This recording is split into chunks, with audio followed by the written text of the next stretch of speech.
It's me, Captain Domo, and Pepe Jack, currently on commentary. How's it going, Jack? How you doing? Oh, I'm doing so good. I'm so ready for this match. Very Eh, excited to see these guys play. I've got a big history with Gray in particular. We both come from like community bingo, so I'm just really excited that I get the chance to commentate for him on the big stage. yeah, I think it'll be very, very exciting, especially both two new players to Bingo Brawlers in general. TwistieT from Australia, and then Gray, the Error, or Gray, from Serbia. That'll be very, very interesting. As you guys can see, by the way, there is a tab that says rescheduled. That's because Gustav had a child over the past week here and is going to be obviously being with that child. So we're rescheduling Romain versus Gustav. Probably at the end of the round robin section to make up for that match. But he's still playing, so I don't think that he stepped out. He's just, taking obviously a very, very needed moment with a big event in his life. So we're going to be doing just TwistieT and Gray today. Base game and DLC as per usual. And yeah, I believe the players should be ready as well. Let's go ahead and check out this player screen here. Any expectations at all, by the way, from you, Jack, when it comes to this match? I would expect probably like the base game to look a little bit closer than the DLC. Gray's a big DLC grinder, so I would kind of expect him to have a pretty heavy advantage in the DLC. But both of these players are very new to base game, so I would expect this first game to maybe be pretty good. So I'm hoping to see some nice stuff. Yeah. No, I'm very excited myself. I'm very, very excited. Should be great. I can see already Gray stuttering here a little bit, but that's bound to happen. Everyone has different internet connections. It's just going to be tough regardless. But it should still be a very, very interesting match. You see the Vagabond here already. The players have that set up with the Kindred Spear or something like that. I know it's a spear. I just forget. It's a Kindred Rot That's Spear. the Celebrant Rib Rake, I do believe. Ah, yes. So one of the Celebrant weapons that gives you money on hit. I'm assuming just 10, because I think only the hammer gives you, the Celebrant Skull gives you 20 runes per hit. So Never not paid that great. attention to it. It's a minor tech, but honestly, hey, free money is free money, especially on that hammer, man. When you're playing base game, DLC, like it's whatever. But base game, you got that hammer, you could make a little bit of cash for the early game. Board is up. Let's check it out here. We have Rykard on the board. That's a big one. Fire Giant. We've got 30 Arcane here. Some pretty big bosses, which is going to be really exciting. We have Rykard's Restore a Great Rune and Rykard, Kill Rykard. So that's going to be a bit of a combo piece there. Anything specific that has Rush that we can see, though? 3 friendly NPCs on row 5. Because that's being a Rush, obviously. Tunnels? I want to say Tunnels is kind of rushable here. I know it's 3 rather than 2, so it's a little bit extra. But honestly, doing Old Altus Tunnel is pretty quick and kind of like meta route for upgrading anyways. Yeah, definitely. Maybe the Hero's Grave if you want to do that. I mean, if you're going to go Old Altus Tunnel, you can grab that Grace. You're not that far away from the Red Wolf Hero's Grave. That's definitely an option here, but yeah, nothing super crazy, I want to say, for Rush. This is very much like a mid to late game board almost. Yeah, I'm mostly eyeing up just like where players are going to get their stones, which is always the first thing that I'm checking when I'm analyzing a base game board. So seeing tunnels, seeing Magnus, to a lesser extent, the Gelmir Hero's Grave. There is the Somber Six, the all important like linchpin stone between getting from your early mid game upgrades to your late game upgrades is up there at the top of the big ladder. So like I haven't really seen a ton of people use that as their main upgrade square, but I think like more people are becoming aware of that stone and incorporating it into their routes. Yeah. Yeah, I really like, honestly, the Tunnels Hero's Grave setup here for your upgrade path. Plus, you also have Magnus in that area. So you can go ahead, after getting to the Highway Junction Grace and going to that sacred church that people have been grabbing their secret tears at, instead of jumping down for the Old Altus Tunnel, you jump up instead. You can get 2 Bleed Grease, you go across the bridge, grab that Grace. Now you have access to the Hero's Grave. Now you've got access to Magnus, and you can still go to Old Altas. It's a very crucial kind of like pivotal point, I feel like, if you have the squares on the board to complement that. Beyond that, though, I don't know that there's anything specific area-wise that really sticks out to me here. We have Godskin Apostle and Altus as well, but there's no square here of like, oh, kill 5 bosses in Liurnia, kill 5 bosses in Limgrave. None of that really on the board, so there's no real specific region that's super heavy on here. I will say, however, I do kind of like Volcano Manor here because we have Rykard obviously in Rykard's Great Ruin, but also Magma Worm. I could see someone doing the Magma Worm down there if they really wanted to. That'd be kind of a nice little double up if they wanted to. Wouldn't be a bad idea. I've never seen anyone do it. I just think it sounds fun. Beyond that, though, I don't know. There really isn't super much. A lot of mountaintops, actually, because we have Vike, we've got Fire Giant, we've got Haligtree Medallion, which means Nile. So definitely a good amount of mountaintop here as well. So, we'll see how this goes. Players are starting. Gray's a little bit behind. Let me update him. He's still looking at the door. I am so sorry. I don't know what happened. I was trying to just refresh Gray's camera, and everything just froze. So... Great. There we go. There we go. I missed the O'Neal square. I'm so sorry, guys. We missed it. But Gray on the board currently, 1-0. Players should be good to go here. And we'll get back into it. They got to pause / quit out. Apologies again. All right, let's see here. So with O'Neal being picked up here, that is actually a rush square that I did miss when we did our first initial board read. That is a nice halberd check. I'm assuming he did it with the baboosh strat. Otherwise, you don't really have like a very useful weapon for that otherwise. Yeah, I think it's actually a really nice call in hindsight because of that unwieldable rusted anchor. This will give him the money that he needs to meet the requirements to wield it without having to go to Haligtree. And it's like, or the other money locations, but it's really important the more that you can get like your character and weapon progression out of the squares on the board. Like that's how you like, I think, really shine in the base game right now. So really nice call from Gray, I think. I agree. All right, Nike is counting them down. They're going back in, and here we go. Should see continuation here, I think. Are they paying attention? Okay. Let me Gray's refresh chilling. them just to be safe, but I hope to fucking God it doesn't happen again. Oh God, here we go. On to your butts. Just making sure that everything is all up to date. She should be up to date, as in Gray here. All right. Sorry, as in TwistieT. Chilling. Gray here. Let's get him up to date as well. Okay. We should be good. If Gray, for some reason, freaks out, we'll just have to deal with the delay. Because if I keep refreshing, I'm paranoid that that's going to happen again. So yeah, now let's look at... We have Caelid Tunnel here, by the way, for TwistieT right now. As an upgrade path. I'm assuming Falling Star Beast for the Somber 6 and 4. And then, going from there to Old Altus Tunnel. Actually, no, you skip Old Altus if you do Falling Star Beast. Maybe grabbing the Smithing Stones here. Maybe get set up for Radon later at some point. Because we do have... I believe there is... Oh, there's Remembrance Boss with Remembrance Weapon. There's that at the very least. But we also have... there's something else that I saw. I mean, with Duo Trio bosses. Also, Elder Lions with Redmane Castle. So, getting that Redmane Festival started so you can go ahead and do, those 2 Redmane Lions or Elder Lions in the Redmane Castle would be very, very effective. Yeah, kind of interesting decision to see TwistieT just like setting up the tunnel and grabbing the stones rather than committing to the FSB. It's possible that just like wanting to be a little bit more upgraded or maybe like a little bit more health, the FSB can be quite dangerous, particularly with like the low armor situation that she has to use right now. With that lower bleed resistance, sometimes the tail just like insta bleed procs you when you have low armor, and can just like one shot you out of nowhere. So getting a little bit more prepped before going for it. She knows that Gray isn't able to contest right now because he was just doing Commander O'Neal, so she's got a little bit of time to set up if she wants. Yeah, very nice pickup here. She's going for what seems to be 3 NPC kills as she just killed Vare. And this is actually a really smart kill as well, by the way, because he does drop those Bloody Fingers for Magnus. So instead of having to buy those now from that merchant near the teleporter, she just goes ahead and just kills Vare instead, has them for free. Did she grab them or did she skip them? Because they would still be on the ground, I'm pretty sure, but I feel like she might have I skipped don't them. know. She ported kind of like in the middle of it, so I'm not too sure here. But Gray seems to be thinking the same exact thing right now, going for the Vare kill as well. There goes Bach. This could be a nice snipe. Dirt.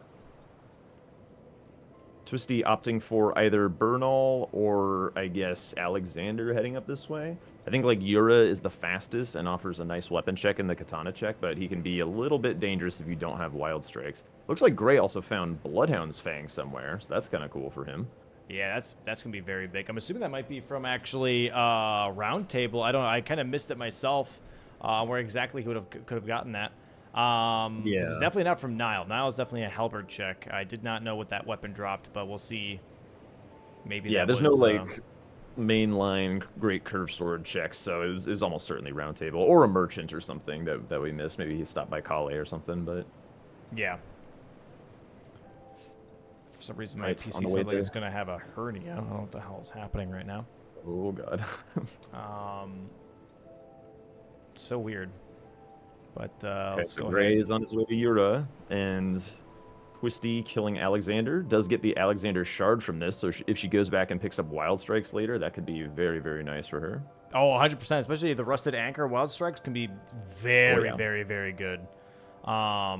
Especially if we're going to be doing this Theodoric strat that we've been talking about, right? There's 3 friendly NPC bosses here for TwistieT. 1-1 currently on the board now. So this Yura pickup, even though it might be nice for Gray, not going to get that square. Yeah, not sure how. Okay, maybe his stream is super delayed, or he was It is delayed, thinking and I'm about. paranoid of refreshing it. Yeah, But yeah, don't. I wouldn't worry about it. But I yeah. was also thinking like maybe he was just taking a sec to read the board, see if there was anything in South Lake Agil that he would be interested in, something to do with Darrowil, like Everjails or Liurnia bosses, painting rewards maybe. But sees nothing, ports away. Not a huge waste of time for him, but a little bit of a snipe, so it's good for TwistieT. Yeah. Exactly. Okay, now eyeing up Old Altus, it looks like, for the stones from Gray. TwistieT already has her Smithing 5s, which covers that Smithing 5, Somber 6 jump between the, as I talked about earlier, like the early game upgrades and the late game upgrades. So she's all set and basically can, as soon as she gets money, can go get upgraded whenever, which I would like to see her do pretty quickly. I think that's like the best way, if you're not like super comfortable with the base game to stay competitive, is just to like make sure you do not fall behind on weapon upgrades. You see that we've seen that be the bane of a lot of base game players already this tournament. Yep. 100%. Now the question is though is like what are they going to be focusing on, right? When it comes to squares that could be next effective. I do think this 30 arcane square, even though it's a bit of a stat dump, is in a really nice spot. I do like the spot that it's in, so I'm expecting to see that maybe sometime soon. I do want to see this Theodorix into 30 arcane combo. But we're looking to see a Jarberg here actually from TwistieT, looking at 5 ritual pots potentially that are on the board, top left corner square here. Just getting that ready. Oh, what? Oh Lord, gets the Ooh, quit out. Okay. Quit out before it was too late. Very nice. Now, 5 ritual pots is a pretty slow square. I'm kind of curious about this decision to go there this early. The nice part about it is there is a full stack of smithing 3s along the way, so Yeah. like it with it being like crackpots some of the time, like having it be like part of your upgrade route is really nice. Grabs the 3s on top of the roof. But with ritual pots, I've not seen anyone do this as part of their upgrade route. Just like a little bit of an early investment into a much later game square, but people do that with like the Moog Lord of Blood. They use the dynasty to set up their cache for the game, get their Somber 9 and stuff. So like this is kind of an interesting adaptation on that, I would say. Yeah, I That think idea. this could, kind of be nice. Obviously, if it ever comes down to ritual pots being a race, her just having a little bit of a head start. And having those smithing 3s there too. Old Alto's tunnel here for Gray. By the way, you're going to be grabbing the Somber 5 here, grabbing Somber 4 and 6 as well. Colossal weapon checks, which is really, really nice. And yeah, I think he's looking for a full upgrade before Getting hit by anything knights. crazy. All right, we're chilling. No big deal. Does get out. Very nice. Waits it out. Throws the... Oh, is that in the right direction? What the hell? Oh, he threw it in the wrong direction. That's tough. Did he like aim his controller at the wrong moments? Okay, only one more I am stone not to sure. go. So now he is in a bit of a pickle here. Yep. And stepped on. Yikes. Yeah, that's tough. That Yeah, I is don't know what tough. happened. It looked like his angle was correct. Maybe his like camera was correct, but his character was off center or something. His character was definitely not looking in the right direction. But okay, Ooh, we see all the TwistieT way here now. back to. I mean, at least he Going- gets his stones. Oh, she's not grabbing that. Never mind. Okay. Sacrificial Twig is on that thing. We don't have talismans on the board here, so that doesn't matter. Grabbing the 2s here now and the 1s. I do kind of like this. I mean, this is a nice setup. Went to Jarbird for the 3s. Got 1s and 2s here from this merchant. Sets you up for Top's Academy key for later. A lot of setup here coming actually from TwistieT, being like, okay, I prepped this square a little bit. I'll prep that square a little bit just in case. I kind of like this because it's also within your upgrade path, right? And she's going to go for the Somber 7 and 8 now in the Lake of Rot. And so we might see at some point both of them fully upgraded. Maybe she does see the Theodoric's Arcane play. Just grabbing the Somber 8 for now here. I'm expecting maybe Gray might go for it too, but he's currently the Halleck tree, going to be grabbing the Somber 10 here first. Damn, going all the way on this board. All the way. I mean, if you see Fire Giant and, you know, I don't know. I feel like Fire Giant you kind of want to have a 10, if not at least a 9.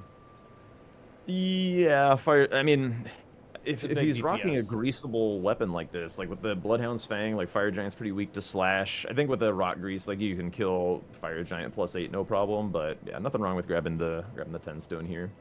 Yeah, it's just nice. It's more comfortability, you know, especially with like a bunch of killing, I would say, on this board. Especially with duo trio bosses, you can just take out these things just a little bit quicker, have a little bit quicker momentum. Elder Lions, by the way, I don't know what are they weak to? Do you know by chance? I don't know if it's slash. I have no idea.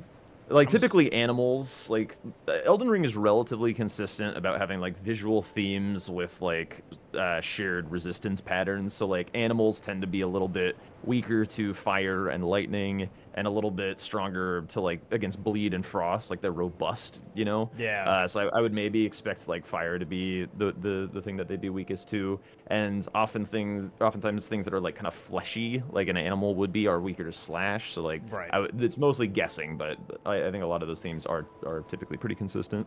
Yeah, I mean, yeah, there's some things that are obvious, right? Same with, like, Earth Tree Avatars are going to be weak to fire because it's a tree, you know, tree spirits and stuff like that. So most of the time, yeah, it's pretty straightforward, but sometimes there's some, like, odd cases where you're like, oh, really? That's what they're weak to? Okay, fair enough. I do feel like Erdtree Avatars should be weak to axes. Like, come on, you're chopping down a tree. Like, come on now. True. So slash damage pretty much, right? There's Royal Revenant here, kind of eyeballing TwistieT.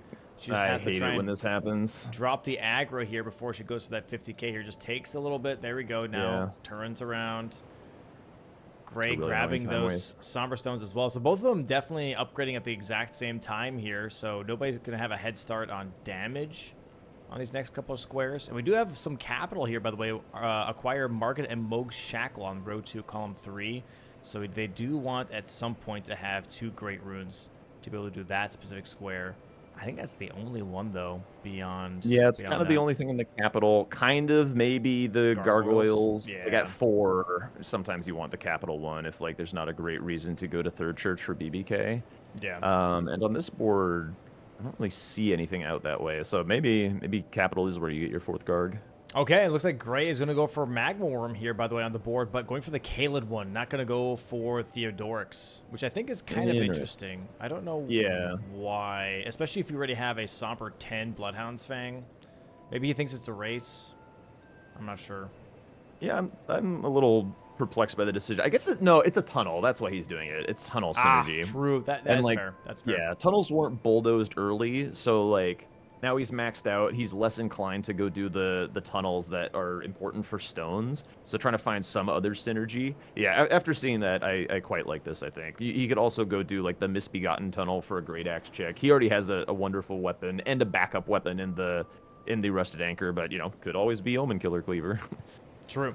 Very true. And TwistieT, as I saw, also has the Bloodhound's Fang as well. So they're both kind of even ground here when it comes to weapons and damage outputs. Gray having a Somber 10 Bloodhound's Fang, where TwistieT only has a Somber 9. Not sure that's going to make that much of a difference, but it's definitely nice. You know, a little bit of extra damage here. But the question now is, what is TwistieT going to be going for? She is also going for tunnels here, but currently in this Crystal Tunnel, going to be fighting this Falling Star Beast first. Not going to go for the Magma Worm, and then we might see a rush on tunnels then from both players. Yep. Gray did die to the old Altos tunnel too, by the way, so he didn't actually get that tunnel yet. So yeah, and doesn't have the grace for it, and the elevator's at the bottom as well, so you'd have to like pull the elevator up and go to that. So probably not going back to that one. Definitely a little bit of a time sink there. So we'll see how this plays out for him. Is he in the right spot on Gray? I feel like he missed the tunnel. He definitely did miss the tunnel. He's currently at the Rotview balcony here instead. Maybe he's grabbing this this for Putrid Avatar. Yeah, just to have that for later for the tree. Makes sense. Also, duo trio bosses. There's Pumpkinheads over there. The Watchdogs over there for duo trio. I mean, but yeah. Yeah, I don't know.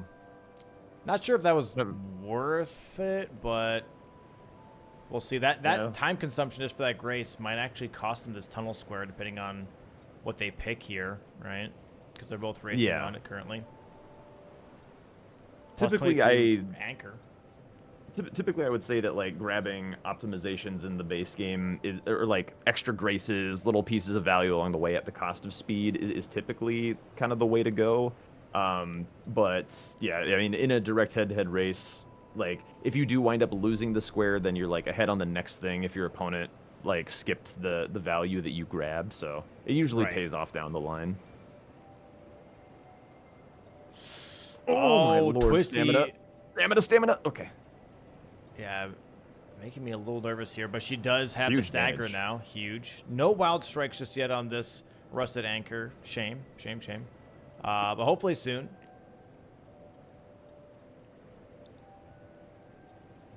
And looks like that we are going to be fighting this Magma Worm here in just a bit. Hoping for some good Magma Worm RNG, if you will. Enough charges. Falling Beast already dead here now for Twisty. She already has one tunnel. Gray currently leveling a little bit here first. Nice fight from Twisty. One thing that's kind of funny is Gray in his last match, like specifically got rid of Rakshasa's helmet when he got the Rakshasa set because he infamously doesn't like wearing a helmet.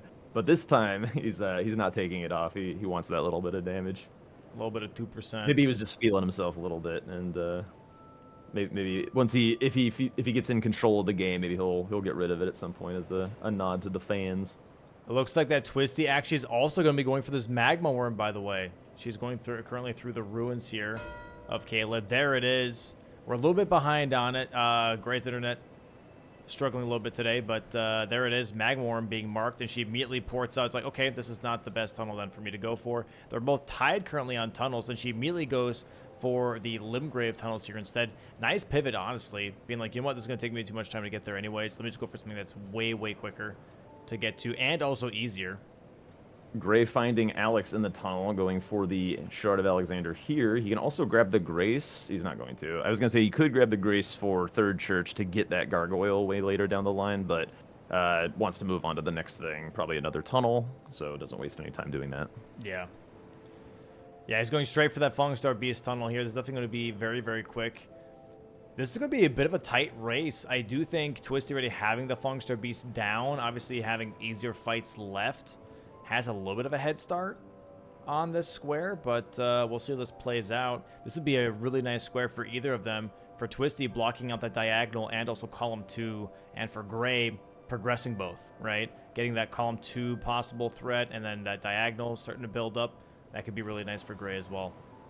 One thing I would have rather seen from Gray here is because he's already like max upgraded, rather than doing this tunnel, going and doing the Crystallian Duo tunnel in Altus for a duo trio boss. It's also a Grace for Magnus. There's a Elder Lion up that way if you were so inclined. But like really, having those extra squares, Apostle as well. Like if you look at the column 5, that Grace is really, really powerful for him. Yeah.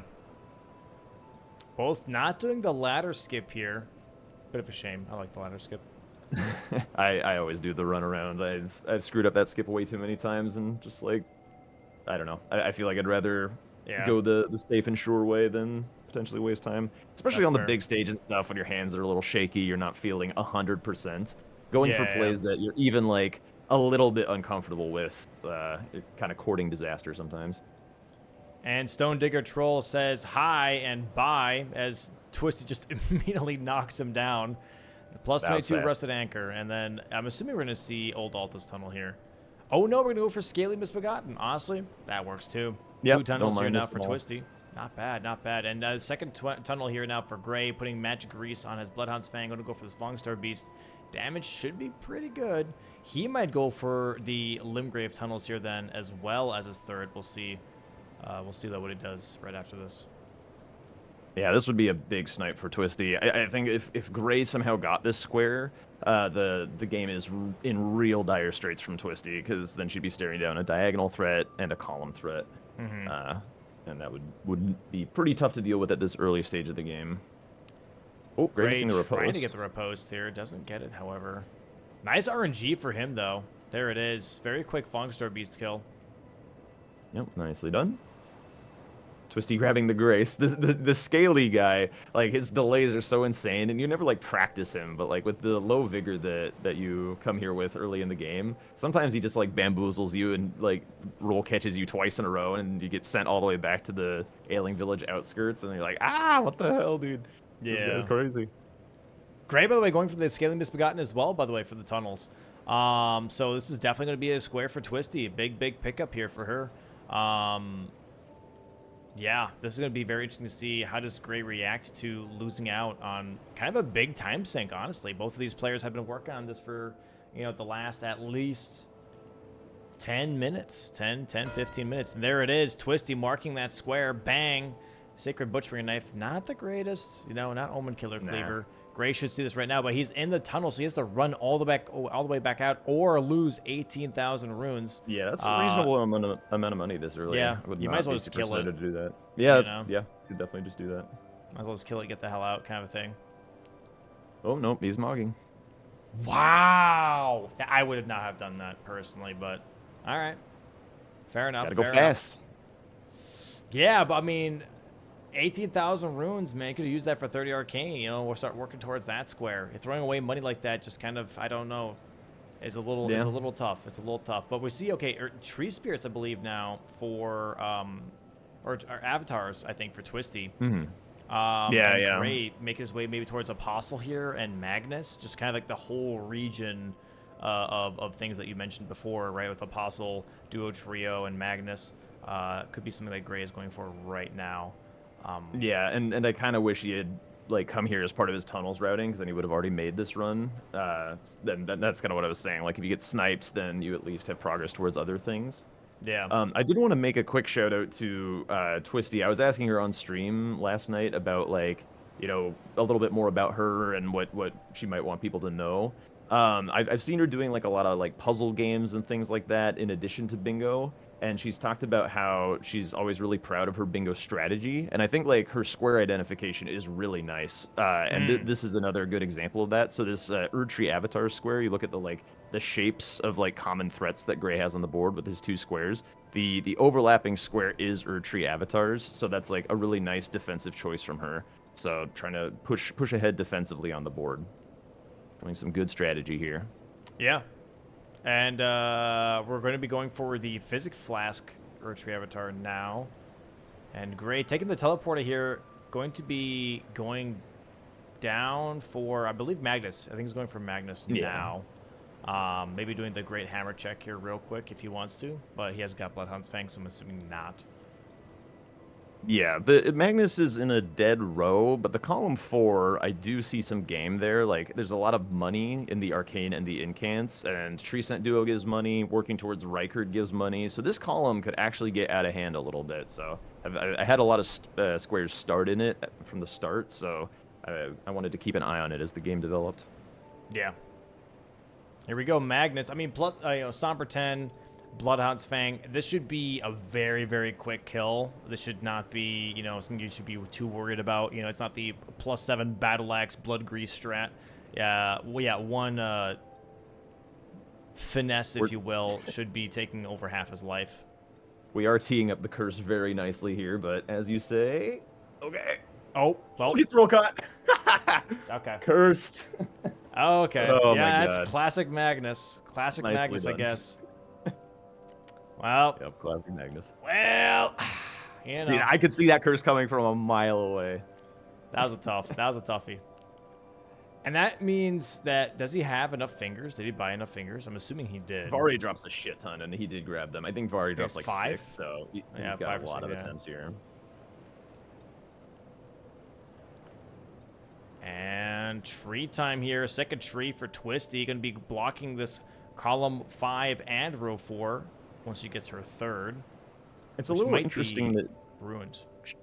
She like ran here, I believe, like just straight from Scenic Isle. I didn't see her go through like the teleporter, so like not more progress towards Top's Key. Just making the jog a little interesting. There we go. Gray does get the Magnus kill. We saw it obviously marked on the board a little bit sooner than the actual gameplay, but Gray's a little bit behind. His internet's not great, okay? So give us a break. Good kill, though, for Gray. Very, very nice. Oh, TwistieT dies here to the Erdtree Avatar. A little bit of a greedy punish there. Black Steel Great Hammer. Ooh, I do like that. That's a good weapon. Obviously, Bloodhound's Fang is fantastic, but hey, Black Steel Great Hammer and Wild Strikes. Psh, I do like that. I do like that. That's nice. That's nice. Great. Memory of Gracie again. I was kind of curious if he had quit out far enough from the dogs. It looked like he kind of ran in not the right direction to avoid the dogs, and yeah, it turns out he had the Mog there. Going for Apostle now, building that column 5. Should be very, very chill fight with that Bloodhound's Fang. Very weak to slash and bleed on those guys. Yep. Ooh, nice stagger. Nice. Getting rid of the Golden Land attack. That's huge. And yeah, God's Gonna possibly should also be just this is what like upgrading to freaking Sombra 9, Sombra 10. Most of these squares is just showing up. Once you show up, yeah, great. You know, you're fine. Most of the time, it shouldn't be that big of a problem until we get to Vike. Yeah, that's a whole different story. Yeah, Rykard as well. Like, you know, the Serpent Hunter doesn't get upgraded, so Rykard's always going to be the same amount of difficult. Sometimes he can do some goofy moves and throw people off and cause a bit of a problem. So Rykard, Vike, some of these squares being like great equalizers. Miriam a little bit as well, can be a little trolly. Yeah. And TwistieT here getting ready, not going actually towards Magnus or Godskin Apostle, but actually going towards Tree Sentinel Duo here. Maybe looking at prepping duo trio bosses, as she already has 2 Erdtree avatars, and saw that Magnus was actually killed by Gray. She's like, okay, he's not even going for the tree bosses right now. Let me just hold on to some priority here. There it is, Godskin Apostle from Gray. I know he's halfway through the fight, but it'll happen very quickly. Bang and boom. One more hit. Let me see if I can refresh. I'll try one refresh. I'll try one refresh. Just one. Want to move slow as to not mess with it. Pausing. Okay. It is refreshed. Okay. And it immediately stutters. Okay. You know what? I'm just gonna leave it alone. I'm gonna stop touching it. Every single time I refresh it, it stutters back to where it was anyways. So I might as well I'm just gonna leave it. Erdtree Spirits though, maybe he's going for Hero's Grave here? Yeah, he's going for Hero's Grave. Yeah, he's not aiming at the Tree Spirit. So pushing this column 5. TwistieT has the blocks well in hand though, so this line should not become a major issue. I really like this Tree Sentinel duo call here, by the way. Very weak to pierce damage. Great Rusted Anchor fight. She is a little low vigor, has to watch out for the shield slams. She's, I think, within one-shot territory still, but as long as she plays the fight patiently and just, utilizes that nice damage. Gets away from the torch guy just in case. Not a bad decision. Great decision. Nice roll. Yeah, Tree Sentinel here chose also Gray, like, hey, I'm blocking that column 5. Like, I already have one towards that type of situation here. Oh, out of stam. Nicely done. There we go. Nice stagger. That should be really clean fight. One more R1. Nice. Okay, huge. No curse that time. Huge. Very huge. So yeah, this is definitely like very nice, almost proactive gameplay here, pretty much from TwistieT, being like, okay, I see this. This is going to be a problem. I'm going to deal with that pretty much right now, so I don't have to deal with it later. And on top of that, it's a one-off square, right? So that's going to be huge too. Yeah.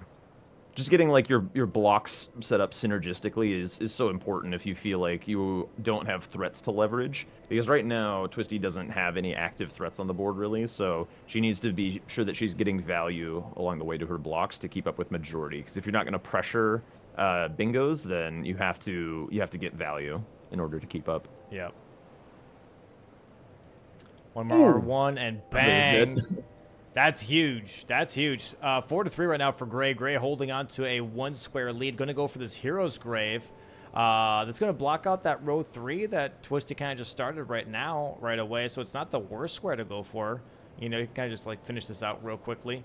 Just But doing definitely snowfield. a nice preemptive block here, though, for TwistieT on this Duo Trio / Erdtree Avatars. Yeah, if she's finishing Erdtree Avatars in Snowfield, I kind of like this because she knows that Gray hasn't really been working on it. She's like, you know what, I can invest a little bit more time for one that gives me the most amount of money, and this might actually even give her the 30 Arcane for the diagonal definitely. block. So I do like this a lot. This is definitely a smart play for sure. Yeah, really nice choice. As long as nothing goes wrong. This thing does hit like an absolute truck, so she gets hit by basically anything except for maybe like a rot splash tick on the ground. She'll Yeah. get one shot, so as long as the fight is clean, we'll be looking good here. Very, very solid. How is our Hero's Grave routing looking good so far? The hitboxes on those things are super whack. I remember getting just like one shot after it like clearly passed me. Oh damn. Yeah, immediately dies. Yeah. Yeah, these chariots do have really weird hitboxes. I agree. And I don't know the whole lava punch backwards strat just yet either. I gotta learn that still. Gray doing the old school tech, which is blocking lava with your sword, because for some reason that's a thing. Mm-hmm. Wonder if he has like a quick step weapon somewhere that he's forgetting. I usually check on the elevator on the way down if I have access to quick step, just to make this like super free. Yeah. All right, we're jumping down here. Future Avatar. Yellow damage. Yellow damage. That's all you can ask for. It's not the worst. Could be worse for sure. Luckily, that death was early enough in the fight to where she could just immediately go back in without feeling like she's super contested on it. Especially once she sees this Hero's Grave being marked by Gray. Oh my lord. Whew. Good thing that was a stagger. She was going to get squished, I think. Maybe she was poise counting. My heart jumped a little. Yeah, the poise counting is really, really effective. Oh, that is 2 ticks. Oh my god, we're still alive. Yeah, we gotta rotate a little bit more just to make sure that rot tick doesn't happen.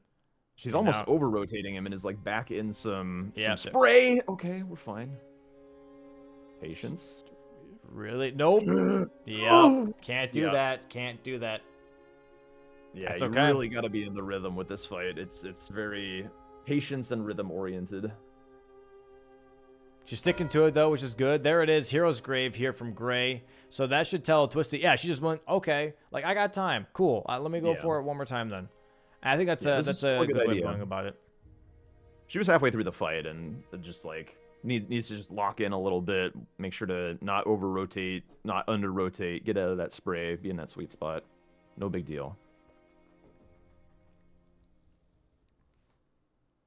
All right, yeah, back to the Ray fight is here. going for the avatars now, so he's kind of walking into a snipe as long as TwistieT executes this in a even remotely timely manner. Gray is way behind on this square, so it's honestly a little greedy of him to do, to be honest. Well, he doesn't really know, right? For Gray, all he saw was Tree Sentinel Duo. For him, it could be like, oh, she's working on Duo Trio bosses. All right, I'm going to do Tree Spirits then, or Tree Avatars then, without realizing that she's been doing both, pretty much. You know, so he's kind of caught off guard, I think, by that Tree Sentinel Duo mark, which is kind of a smart mark if you think about it, right? Because it's kind of a bit of misdirection on the board here by going for Avatars first, then going for Tree Sentinel Duo, making it look like you're doing Duo Trio bosses, but then going for the other square instead. So another nice time sink here.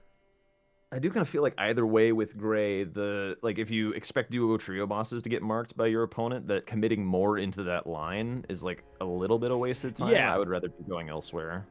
I guess maybe he sees like the row 4 as a potential, and that's why he's like, you know what, I would like to at least have that square, you know, to lean into. Oh, a little bit of an early roll there on the butt slam from the Erdtree Avatar. TwistieT dies once again here. It's a good call to go for this boss, but man, she's losing a lot of time now. I think one more time. If any more than this, and I think we got to do a fast Avatar, like just do the North Liurnia one or something. Yeah, she's going for it one more time. This is a lot of money. This is a lot of pickup. She could really tie up the score and have a really solid setup on this board. Yeah, cover the top right diagonal, cover the rows 4, column 5. Really, really nice play. Just got to lock in. Good roll. And yeah, Gray immediately going for this other avatar here in Liurnia. Yeah, definitely setting himself up to lose a lot of time again, just like these tunnels. So Okay. Twisty just has to lock in here. Gray is also not going the way that gets him Topps Academy key. Very interesting that they both chose to do this. Stagger, huge. Wait, what do you mean? Oh, like getting the Academy key first and then? Yeah, yeah. I think he ran from Scenic Isle, no? Or did he? No, no, Did he run? he won from Southgate. Oh, okay. Yeah, he's got He Southgate. just didn't grab Temple Quarter. Oh, I that's don't why like this. I don't like this at all. Why are we on the horse? Okay, we're fine. We're fine. We're fine. Why are we on the horse? We don't need to be on the horse. Torrent's right. way too flimsy. Yeah, got on Torrent, ran straight into a wall. A little spooky, but we're fine. Okay, yeah, move in more. Okay, that's fine. That was almost an early roll, but still good. It's the nerves. It's the nerves. Oh, there definitely. we go. That was a good roll. Yeah, that's fine. One more stagger. Okay. Get back. No. You got a double now we roll. probably have to pivot. That's a double roll. Too many. Yeah, you got to go. Yeah, because this Erdtree Avatar is going to die really quickly here for Gray, and he's going to go for a Ruined Labyrinth or Ruined whatever the hell. Ruined Labyrinth, right? Am I stupid? She's going for it. Yeah. Yeah. Okay, No, good call this is here. a nice call. Yeah, dude. Yeah. Okay, she's making the game-saving good call. Holy schmoly. All right, let's see how this skip goes. This is not necessarily the easiest skip. It can get a little squirrely. So Gray's like done with his fight, and there's also like an unknowable amount of seconds in the future. Oh, but he's going for the Kaled one. Oh, I do like that. Oh no. Oh, we're having some skip issues. Okay. Ooh, nice. Okay, haven't seen that way up before, but that works. I think Gray might still get this though, especially because she's struggling to get up there. Yeah. That's tough. This could be a huge time sink for TwistieT. This one is weaker. Oh, Gets it. Oh no. Oh shoot. This could have been such a good square for her. Okay, looking better this time. No. Not quite high enough on the head. Gray is starting to swing. I think this one could possibly still one-shot Gray as well. I don't know. Maybe not a one-shot. It's just normal Kaled. It's not Dragon Barrow. I think he's fine. Oh, there we go. Oh, and okay, she's up there now, but it's a little too late. Yeah, he already marked avatars. Wow, we're so far in the future. Holy hell. Unfortunate. Huge vacuum repose. Did you see how far that went? He like went all the way through his body. Yeah. I've never seen a vacuum repose that far. That is so unfortunate. Actually, Gray could just like go straight into the Watchdog Catacomb from here if he wanted to, but he warped out. Damn, that's duo tough. trio. Just too much time on that consecrated avatar. If she nailed the skip first try, she also gets it, I'm pretty sure. But like, nice call from Gray to capitalize on some previous map progress with that Magmorm. Really nice routing. But I do think that he probably should have walked into a snipe there, and that would have been really, really nice for TwistieT. Unpunished. So. Unpunished, pretty much. Unpunished, exactly. Damn. Ugh. That could have been a huge, huge block from TwistieT. Could have been the nerves. Could have been the nerves. Oh, yeah, 100%. Gray eyeing up Radon now. I would probably like to see Elder Alliance from him. It's just like a super fast square that makes this row 4 really, really icky to deal with. Kind of going out of his way to grab the Golden Seed. Typically, I'd skip this one and just go in more of a straight line to Radon, but no problem grabbing that along the way. Any Crag Blades? Any Crag Blades? Probably not with the probably not. Yeah, with Bloodhound's Fang, they probably won't. I'm surprised that actually TwistieT is just committing to this Rusted Anchor. By the way, not actually using the Bloodhound's Fang as much. Yeah, good damage. I'm a big Anchor enjoyer. I don't mind seeing this at all. Yeah, it's pretty solid. Would like it more if there was some Wild Strikes action, but it's good as is. Yeah, here we go. Another duo trio fight here for TwistieT, trying to get rid of this column 5 now. This is a bit of a bigger problem with losing out on that Erdtree Avatar square.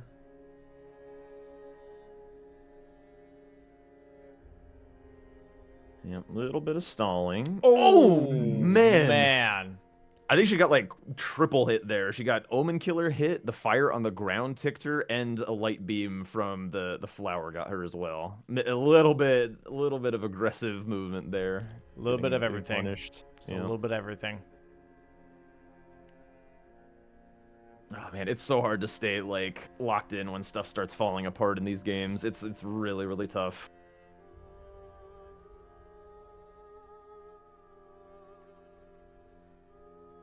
All right, we're going to see Radon here now from Gray.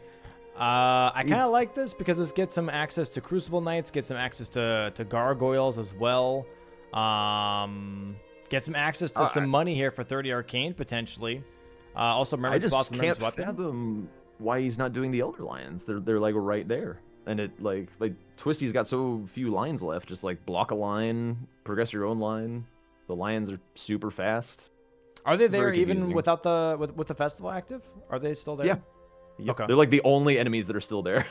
Oh, they're just hanging out in the courtyard. It's even easier to do them than normal. Yeah. There's no like little dogs and stuff. Maybe Gray thought the same thing that I did, where like you had at the festival active. I don't know. Yeah, could be. Or maybe he's just hyper focused on the 30 Arcane here. That could be a thing too. Possible. Although again, if you think you're gonna get blocked on the diag with duo trio bosses, then the 30 Arcane is pretty dead. But it is kind of a free-ish square. Just waste some money and, you know. Yeah. No big deal. Radon is here. I do think the rock grease is probably a little overkill here. There's like Fire Giant on the board. I'd probably be more interested in saving this. Even Nile, I would rather rot than Radon. Yeah. Like his weapon does so much damage that Yeah. even some of the boys. This rot's gonna have like, I don't know, 10 ticks or something before Radon's just dead. Definitely last not minute bleed super. proc. Oh, okay, nope, doesn't get it. Not quite the one cycle. Didn't get a stagger either. A little surprising. All right, we're finishing duo trio bosses here for TwistieT. By the way, going to be going for those demi-human chiefs in Limgrave. I believe this was actually my first boss in my playthrough, by the way. It was a duo demi-human chiefs. Didn't get baited by the tree sentinel. No, I fought him once and I was like, okay, that's silly. And then just went to the coast and was just running around there. Yeah, I don't think I found this for like ever, because I remember like not knowing how to cash in Dragon Hearts. I was like, what do I do with this thing? How do I get to that island? I found it and I was like, whoa, what's this altar? What do you do here? And then it was like, oh yeah, you need Dragon Hearts. I'm like, oh, Dragon Heart? There's dragons in this game? That's how early I was there, man. Like it was very didn't see anything yet. Here we go, the Chiefs now. Nice Radon kill from Gray, by the way. Did not fully have, I think, 30 Arcane, by the way. I think he ended at 28 or something. So he didn't actually do the whole leveling here. Oh. Yep, 28. And still does it. Okay, wow. No, there it is. Do a trio bosses. He backed out of it. It looked like he still did it. Did he not? I don't know, actually. We'll see if he has money. Yeah, he still has his money. Oh, he's still, okay, so he did cancel out of it. Okay, so he's going for the tree boss? I don't know, but duo trio bosses are gone here for TwistieT. Nice block on column 5. Are we looking at maybe Ordina here with Frost Grease? Yeah, just grab the cash, Frost Grease for later. Not too shabby. Would this cash be enough for 30 Arcane for 2 more levels? Possibly? Two more levels?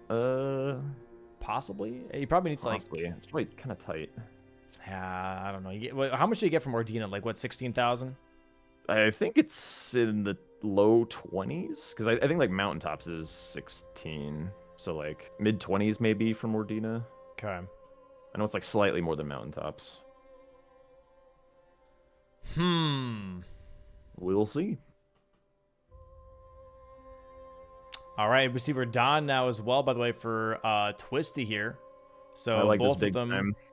If she gets the Elder Lions here, it keeps a win condition alive in this column 3, which is very, very big. Radon is a bunch of Crucible Knights, the Garg's access, the Capital access. I really think Gray should have picked up these Elder Lions. I think like leaving them is his kind of main lose condition right now. And Cragblade for the Rusted Anchor here. Holy schmoly. There's the 30 Arcane. Okay. Definitely surprised how long 30 Arcane was on the board, but that's definitely a bit of a, how would you say, a bit of a downside actually for Grey here anyways, because his weapon doesn't really use Arcane, so it's just a huge stat dump in that regard. He's going for the Elder Lions, I believe, now, going back to red main. Ooh. Okay, this could be big for him. Oh, he's going for the Misbegotten boss. The Crucible Knight, rather. Oh, you think so? Or do you generally think... I think he thinks he has to get the festival, like, get rid of Jaren first before he could do the Elder Alliance. I don't know. Because that's what I'm thinking anyways. I might be wrong. TwistieT's taking the time to get Cragblade on. If Grey clears the festival and goes back for the Lions, he might beat her to it. Very curious to see what he chooses to do here. Goes back. Okay. No, he's going for the Crucible Knight. Oh, no, he is not. going for Elder Line. So he did think he had to get rid of the festival. Okay.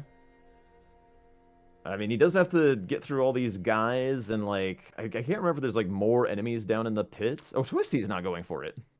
Okay. TwistieT's going for Radahn. Very strange to... I don't know. I feel like just that square has had so much value for so long. I agree.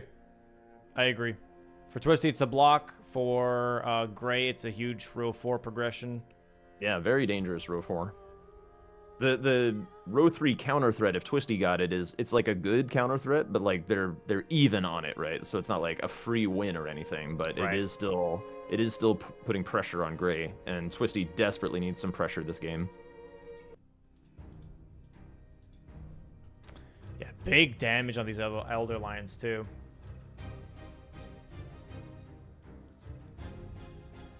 The only line then really is column 1 and row 1 for TwistieT after these Elder Lions.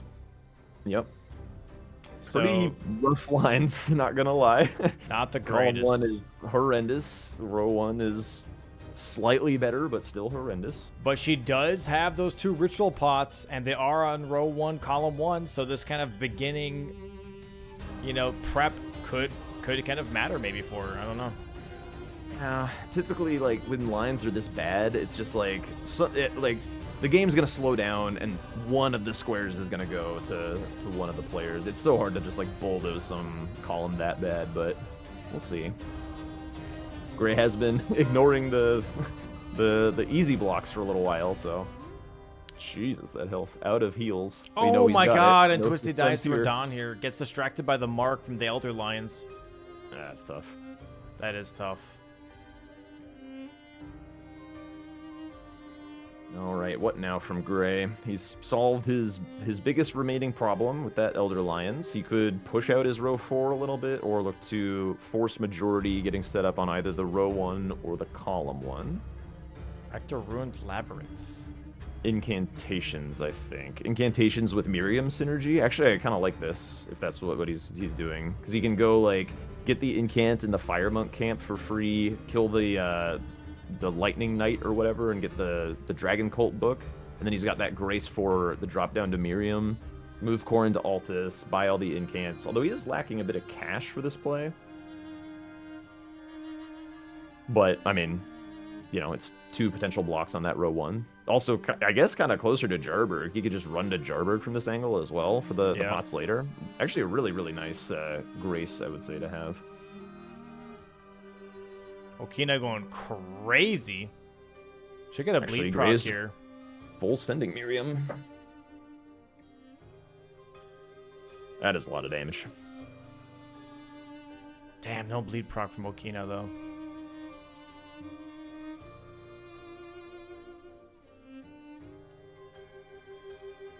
Alright, here we go. Phase 2. Yeah, full setting Miriam's kind of interesting here. I wonder why that is like the big thing that he thinks he has to go for right now. Yeah, I mean, he's looking for blocks, so it's not a bad one. I do just think like grabbing that one Grace in particular for coming back for incants later would have been quite nice. Again, also Jarberg. He can run back up from here, but it's probably just faster to run again from Ruined Labyrinth. Radahn is dead here for TwistieT. Now the question is, what is she going to go for here? She kind of unlocks, Crucible Knights here, and also Gargoyles. What does she want? I think Vike most likely something that she might be eyeballing here because it gives her that column 1 and it blocks that row 4 that's been building, right? Yeah, I might be more inclined to just be like, you know what, let's just go Volcano Manor. I need to catch up on squares. It's kind of one of the few hotspots of squares left. There is a Crucible Knight after Tanith when you're done with Riker, hypothetically. True. But yeah, I would say that that's probably one of the last hotspots of power. You do get a... Like, if this Remembrance weapon isn't good, you could get one from Riker. What do we got here? Yapping. Oh, great. Taking an arrow to the face.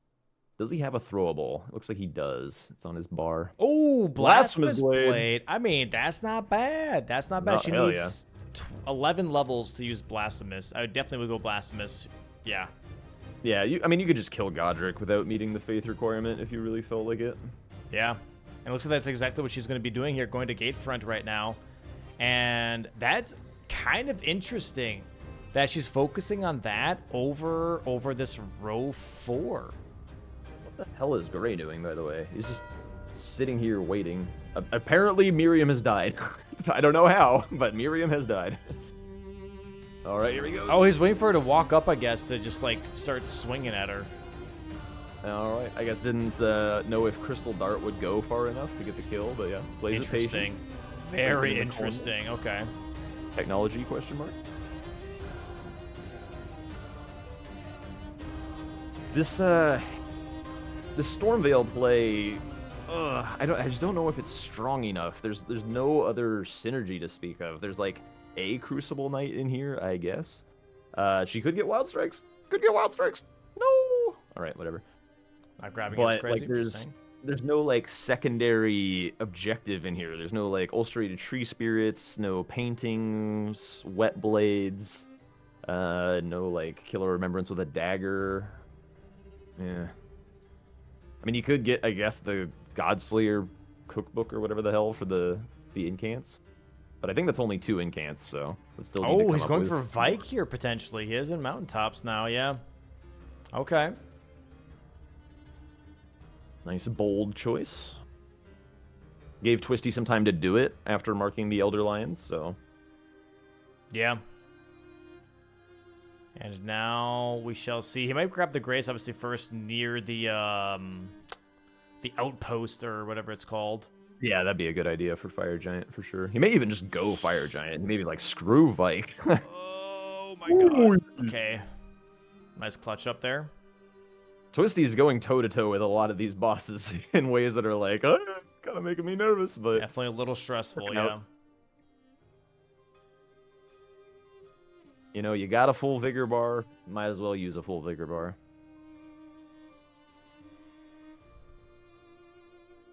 Alright, he is backtracking for Vike on Gray, so we're gonna see that.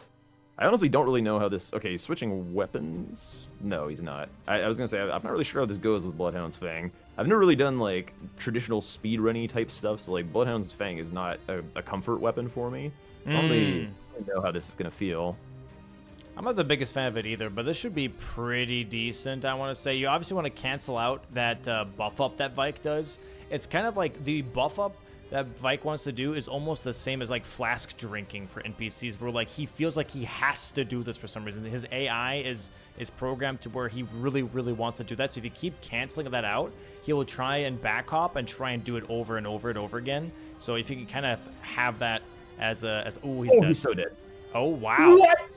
I don't know how he rolled out of that. How did he live? How in the world did he live that? Nobody wants to get hurt by the first part. His poise maybe just is high enough to where he didn't get fully startled, I guess.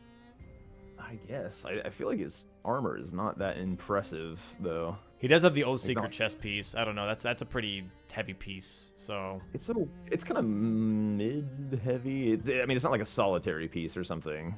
Yeah. TwistieT, gotta be careful here with these ballistas. Oh my God. Okay. Just running through. Stormblade? Oh no way! The Stormblade into the back. Oh God. There's the lightning. Does Gray go for a backstab here There's can the be buff risky. Yeah, stops doing it to buff. He does like his buffs. Spike or Mitch? Who's under the helm? Another ballista here, by the way. Giving TwistieT a little bit of a hard time here. Gray, maybe trying to go for this backstab? Nope. Okay, he's just playing it Not able to safely. close, but still nicely done. Really nice Vike fight. There it Making the is. Fang look really nice on this fight. Good to know for the future. There it is. Very nice from Gray. Now this row 4 is looking scary. I have no idea how he made it out of that Storm Assault still. He's just him today. That's some crazy shit. Yeah. Some of these rolls have been pretty lucky, but hey, if it works, it works. And now, does he actually commit to the row, or does he go and try to just build a different threat? I mean, he did commit against Gustav in the base game, so maybe. But porting to Academy Key, maybe. Liurnia. Okay, I mean, he's in full majority now, so just looking to grab out fast, easy squares that TwistieT's probably not going to go for. I think, honestly, I kind of like this. He wants Academy because not only does he get access to another ritual pot here, he also gets access to Top's Key. And also on top of that, then he can just go to Rykard through the elevator rather than going through Mount Gelmir. So it's just like a little bit more of an extra, setup kind of approach, if you will. Yeah, you could do that for sure. I feel like if your primary goal is to get into Gelmir, it's like not really that time savvy to go through the abductors because of the unlocked grace. You just like go straight to Tanith and you're chilling. But if you're already there already, it's kind of a nice little perk.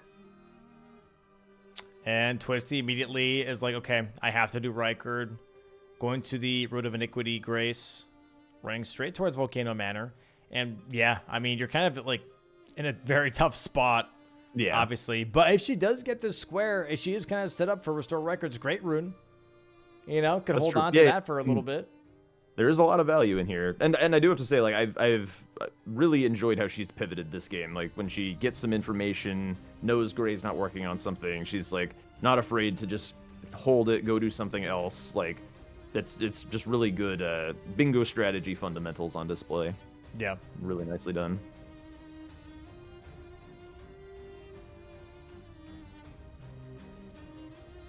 Does Gray do the Academy skip?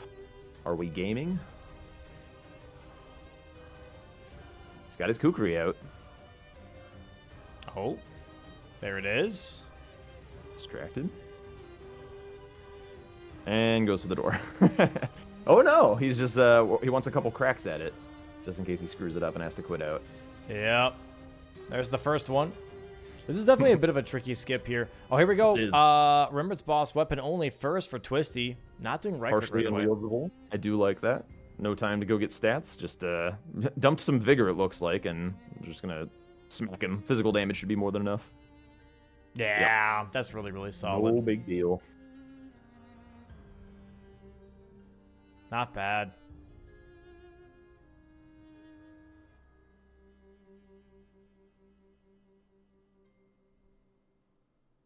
Really clean looking fight. It does use a lot of stamina, but... Oh, don't phase transition him? Oh, he already phase transition, never mind. I thought that was the stagger.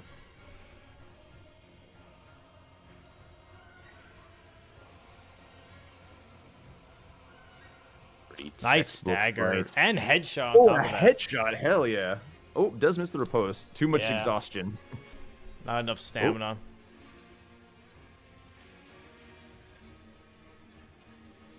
All right, there we go. That'll do. When you do go into a fight that you're pretty used to having like a certain muscle memory for with an unwieldable weapon, and like it's very easy to get caught off guard by just like using like 5 times as much stamina as you normally do, and then just get hit. There it is. Very nice mark here from TwistieT. Currently 10-5 here for Gray. 5-square lead. But TwistieT could bring it back here. Still kind of anyone's game. 3 squares needed for Gray to lock it out when it comes to majority. He already has everything blocked off for TwistieT, so he can just fully commit to 3 random squares. Doesn't have to do Rykard. Yeah, he's kind of cruising. He's been kind of on a tear this game. Just like one kind of early death to Magnus due to a timely curse, and everything else has just been really nice and clean. I think TwistieT's kind of recognizing, by the way, that Rykard might be kind of bait, and is instead going for, I believe, Southgate here and Ritual Pots, and just getting some more access to things here rather than fully committing to Rykard. Yeah, another pretty shrewd call that it's pretty unlikely that Gray's actually going to finish his line at 10 squares, so just looking to contest something else. Pretty savvy. Goes back to Volcano Manor, just kind of... She's talking and gesturing and is like, it looks a little unsure, but I think she's making a nice call here.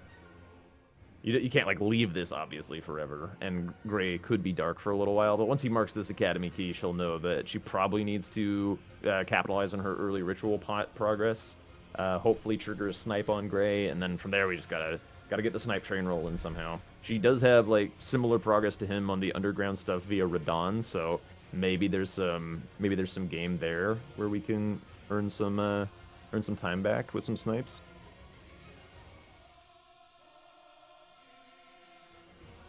Alright. You have to kill that archer, otherwise you are going to get shot off this ladder. There is no ifs, ands, or buts about it.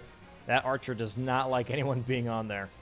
Nope. You have to knock him out. And yeah, we're going to see Noble here in just a bit here for TwistieT as well.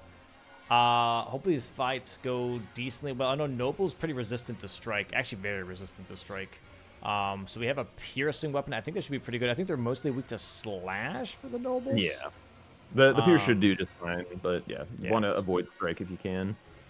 I gotta say though, like we have to do Noble no status effects so often that when you actually get to come here with status effects, not that she is, but like it feels so nice to just blow him up with some big status procs. Yeah. Yeah, I mean, you do have Bloodhound's Fang here. She could definitely use that as probably the most optimal weapon. Gray missing the chandelier. Well, does know the backstep punch deck. It's pretty fast at it too. Damn, really nice. I can't do that. I'm pretty bad at that. I'm pretty bad at that. Not gonna lie. Well, that's why she's competing and you're watching. Nah, I'm just teasing. Nah, I'm too busy. I got a lot going on. Nice crouching here, though. Nice rotation, actually, for Kyle here. Because Kyle, man, I don't know, whenever I go up here, he's, like, walking towards the elevators, not away from them. So I always have to wait a little bit longer. But, yeah, nice ring 3. Hopefully this fight goes well. Top's Academy key going to be rushed here from Gray. Not really splitting progress, just kind of doing one square at a time, which, honestly, I think is kind of smart. Depending on like how the board's been playing out, I feel like sometimes splitting progress hurts more than it does help. So, good call here from Gray. For the most part, I think like splitting progress usually pays out, but you know, when you're at a lead like this, with like this many open squares on the board, it's like so unlikely that your opponent is working on the same thing as you that just like the odds are in your favor of just being able to efficiently close out squares. Yeah. There is the Topps Academy key here for Gray, 11-5 right now. Staying in the fire. Could pay off with Cragblade. There it is. Get the riposts. Chokes that drink. Unafraid. Stay close. Nice, good. You always want to stay close on the first part because he will always do the butt slam first if you stay close. There's the shock. Ooh, yeah. Classic Noble. There it is. Nice stagger, and this should be enough. Yeah, nice. Not bad at all. She definitely like really knows all these fights for sure. I think it's just like a little bit of shakes and a little bit of inconsistency every now and then. Not grabbing the grace, by the way. Yeah, that happens. Yeah, that's causing these issues. Now it's incantations here actually for Gray over anything else.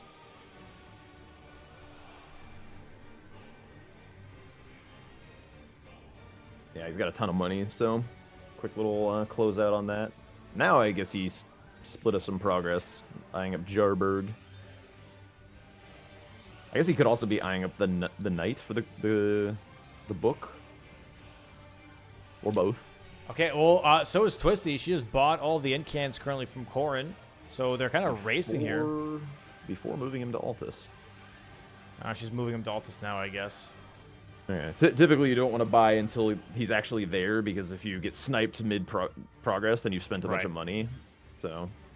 And you need, I believe, just one book, or is it 2 books? I guess it depends on like how many single ones you've picked up on the way there.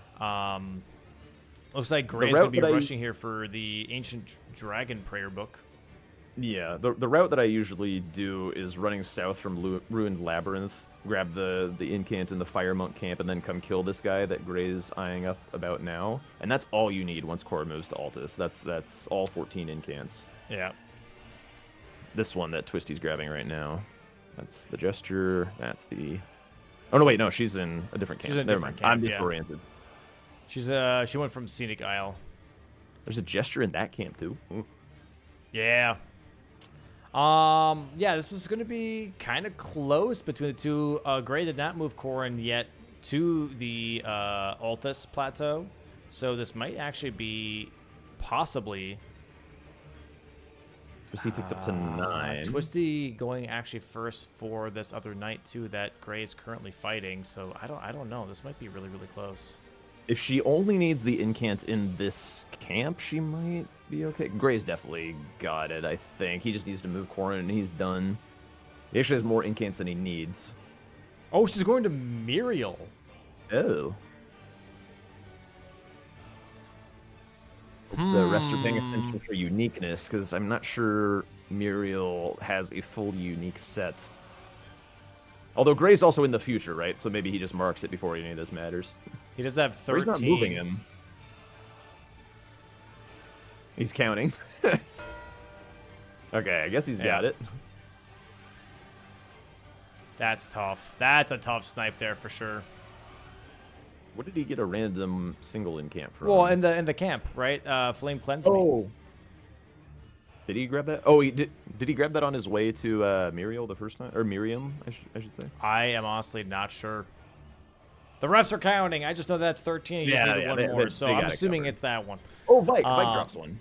Oh, right. Okay, that makes sense. Yeah. 5, and 4. Yeah, he's good. That is 14. Oh, very nice. And now it's really tough. Gray currently 12-5 versus TwistieT, 7 square lead. Definitely very tough to try and make up any kind of distance here right now. And I believe that Gray might be going for Gargoyles / Crucible Knights here. Maybe going for downstairs. Yeah, I mean, every single rest of their square on the rest of the board is like really pretty slow and miserable. So like the fastest ones are like Ritual Pots, Fire Giant, Hallig Tree Medallion, I would say. And like maybe, I mean, for TwistieT, Rikert's pretty fast at this point, but not for Gray. So I don't know. I'd probably like to see him end on Fire Giant personally, because he's got that grease from Vike, so he knows he's ahead, but has spent a rock grease. He also did go to Ordina, so he's got some freeze grease lying around. Could be a pretty chill fight with all those statuses on Bloodhound's Fang. Is TwistieT rushing... Oh, she might be rushing the Hero's Grave here for Ritual Pots. Oh, yeah, the Oriza Side Tomb. Yep. That is unfortunate. Wait, I do think it's not a bad call from her in the dark, though, because, like, Gray... What did he do that... Top's Key shows some Ritual Pot progress. Also, Incantations and Miriam, you're, like, close to Jarberg for both of those, very likely, so... But I think also... that recognizing that is a nice call. Crucible Duo is here. It is. It definitely is. Potentially. You know. Maybe Parry Shield lying around. I love that fight, by the way. I'm like the one psycho on Earth who loves the Crucible Duo fight. I think it's a lot of fun. I don't know. I think it's actually worse than Gargs. Yeah, I mean, I like Gargs as well. I like Gargs. I think Crucible Duo is way worse than the Gargs, because at least Gargs, even if they're not, like, they do sometimes alternate, and when they do alternate, it's pretty fun. Whereas Crucible Duo, they don't really alternate. Like, one of them doesn't necessarily have like a long-ranged attack, really. You know what I mean? I don't know. It's a bit more crazy. It's definitely not a fair fight, but I don't know. I think those fights are fun because like the way that I see it is like with these really difficult fights like Melania or Radon or something, it's still like a very consistent fight for the most part, and like as we put in, you know, our 3rd or 4,000 hour or 5,000 hour into Elden Ring, like these fights get like more and more solved and consistent. That just like the chaos of a duo fight that's just off the rails, like it still hits that initial feeling that you have while playing the game of like, oh shit, what's gonna happen? TwistieT trying to roll through the explosive pots here, rolled a little too early. That's tough. Ouch. I die to those guys all the time. Is there tech for like getting past those guys safely? I don't know it if there is. That's a good question. I'm assuming there is. I haven't done this to him that much. Most of the time, what I just do is I just have one explode the other. I don't know. I kind of hug left or right, and just like kind of like drag them, drag their aggro, I guess. Told by Tom to like jump, but then I like jumped and got annihilated. So I don't know. Maybe there's like a certain way that you move and then jump and then it's jumping fine. Seems like a troll thing to do because you take bonus damage. It's technically, if you jump, you're receiving counter damage for anything that's happening to you.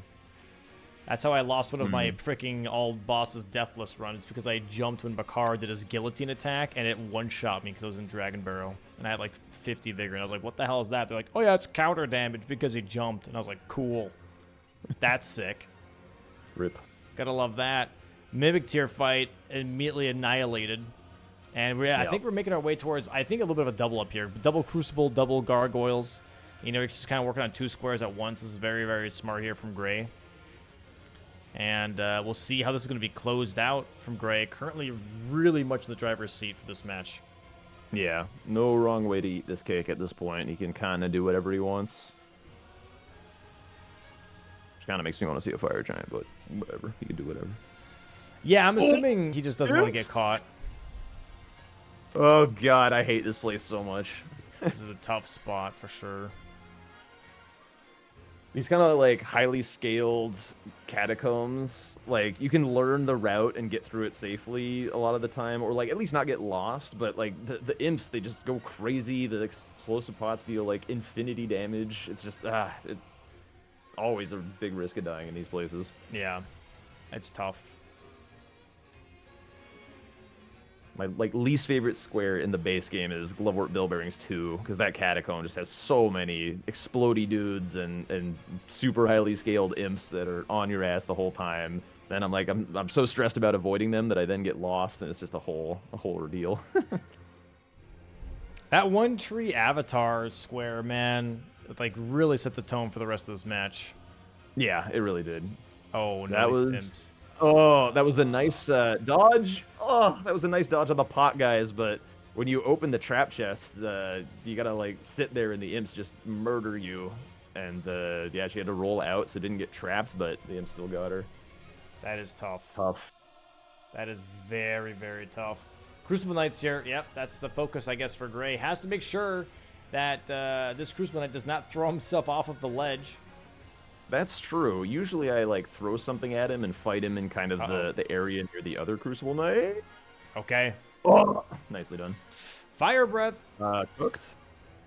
Okay, only takes 1 hit somehow. Dude, he's kind of invincible today, I see, as he gets smacked. And stabbed in the face. Okay, nice dodges. I think the way that this is easy avoidable, that he doesn't throw himself off the ledge, by the way, is if he has a gap to his back, you have a pillar to yours. Right. Just the way the symmetry of the room works. The way the room is laid out.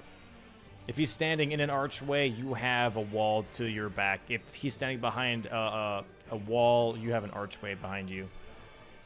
He's got to reset a little because he took too much damage. Can't go for the other Crucible Knight just yet. Gotta work back to the Grace. This one should be easier. Yeah, a lot of jump attacks you can do on this guy, which is fun.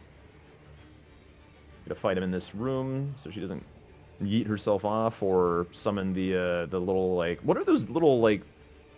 I don't know. Super white gremlins down here. Like, what are these guys? Do they have a name? That's a good question. I actually don't. I've read their name once, and I forget exactly what they were called. So I do not have an answer for you right now. But it is definitely a weird name. I will say that. Yeah, I've like watched a lot of lore stuff. I've never seen it. Yeah, this guy, this little, killed him. That's crazy. You know what's Oh my funny is God. that their sound is just played in reverse. What do you mean? It's What's if you played? ever listen to how they actually scream, it's just.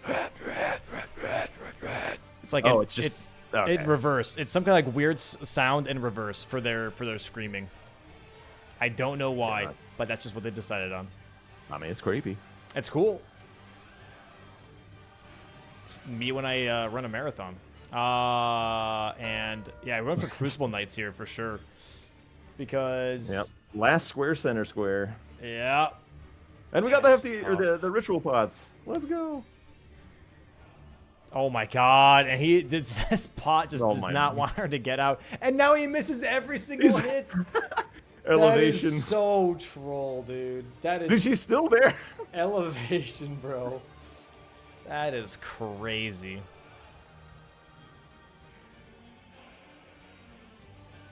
Ooh, Oh. big uppercut here. Uppercut swing. She is going to go for the duo fight. Oh, right? Maybe? If so, maybe so. No. No. Going DTS. Damn. Would have been cool. Which is kind of interesting. Does Gray have a single Remembrance dead on board? Like, Radon. is that on board somehow? Like, I don't. Oh, see on what board? square- No. No, Yeah, not really. so I don't know. I don't know why she would think that Margit and Moog Shackles is the square. Could be just because there's a Crucible Knight in the capital. You also have a Gargoyle in the capital. true. That's So a she's good maybe point. trying to like just get access to more options. Could be the thing here. Oh, man. Yeah, you can tell the frustration's kind of setting in here. Getting Yeah. sniped, losing a square to some deaths. You know, it's tough. It's tough. Yeah, when the game's kind of cooked, I find it kind of important when it's like a multi-game series to just kind of take the end of the game and just kind of find a way to equalize the mood, like D-tilts, just kind of vibe out or whatever. Yeah. Maybe fight a Melania for funsies. Maybe not at the big stage, that'd be a little BM, but like Yeah. find some way to like mentally reset, like because you get like even more time that way than just the break to mentally prepare yourself. So.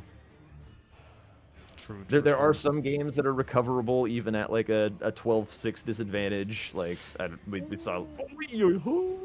Okay. Oh, the the lingering aftershock. effects, yeah. Damn. Yeah, it's going to I be a feel like- square here for Gray in just a second. He's going for his 4th Crucible Knight. I feel like after that Blanks Tom game in the preseason, just like nobody is ever gonna let anybody kind of forfeit again because it's just like you never know. You're like the best in the world playing each other, and you can like come back from a gargantuan disadvantage. So yeah, play it out. I mean, that's just genuinely how it is, right? There's so many factors that can change a match. So even if it feels like such an uphill battle, I mean, I literally had one of those matches just the other day where I was like, bro, if I want to win this, I'm going to have to work so damn hard. I don't know if I want to do that. And then I played the match out just to play it out and, like, pretty much almost won. I was like a 12-13 board. But still, like, off of, like, a 5-square deficit, like, I was like, okay, you know what? Honestly, that kind of worked out. So sometimes it seems like impossible, but it might be more possible than people realize. Yeah, in some ways, if you can kind of like detect that it's going to be that kind of game early while there's still some options open, and then just like prep some degenerate bingo line just in the dark, just like, all right, I'm going to lose if this game plays out normally. Let me do something just weird. Like, just get ready for a weird Psycho Send line, and sometimes you catch your opponent by surprise. But that is square 13 from Gray. Takes game 1 in the base game. Nicely done by him. Really clean. GG's to Gray here, grabbing that first match. Yeah, we're going to be moving on to the DLC here in just a bit. Let me just go ahead and get this all set up here real quick. Hold on. And, oh, I did not set up this. Hold on just a second. Hold on. Holding. Oh, they switched on me. Oh, shit. Okay. Pausing and jumping. Got it. Okay, cool. All right, we'll see you guys in about 10 to 15 minutes. All right, let's take a quick break for the DLC match. See you guys in a second. I mean, it was definitely like the score was a bit lopsided, but I felt like we saw a lot of good decision making from TwistieT. We didn't see any issues with like people not getting upgraded in time. Gray had a really clean game and just kind of controlled the pace of play. So he played really, really well. But I think TwistieT did quite nicely. Like you mentioned at the end, that Erdtree Avatar snipe really set the tone for the rest of the game. And if that goes the other way, we probably have a significantly closer game. So I really think that just like that one little flip on the consecrated Avatar would have made a really, really nice game one. But sadly, we move on to game two with, I mean, not sadly, but a point for Gray in a very convincing game one. Yeah, game two here now set up. We have kill Ralana, kill Bale, kill Rakshasa, kill Romina, kill Lamenter. Lots of kill Putrescent Knight. So lots of big bosses here that these players have to really focus on. Gray's stream's going to be delayed. I'm sorry, chat. It's going to buffer until it's delayed. We're going to be delayed by like about 10 to 15 seconds. It's just sadly how the connection works for him. All the way from Serbia, so it's definitely a little bit tougher if we do these international matches. But what are they going to be focusing on? Both players immediately going for the Rotten Duelist axe, by the way. Not going to be switching to any other class. This seems to be the most promising class that they could go for.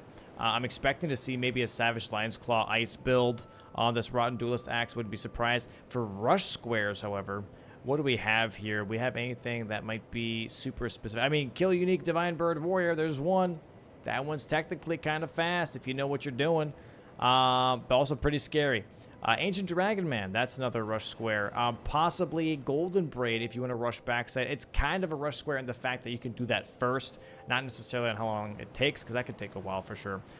Kill a boss with 4 statuses could technically be a rush square, and also, I would say, should be. Because sometimes at some point, if you get too strong, 4 statuses is a little hard to proc on some of these fights. Once you have too many Skidoo fragments, once you have too many levels, it starts to get a little tricky on some of these boss fights to get 4 statuses off in time. So having the low amount of damage when you're first starting off in a match is like prime time for the specific square. So I'm very curious to see how this plays out for both of them.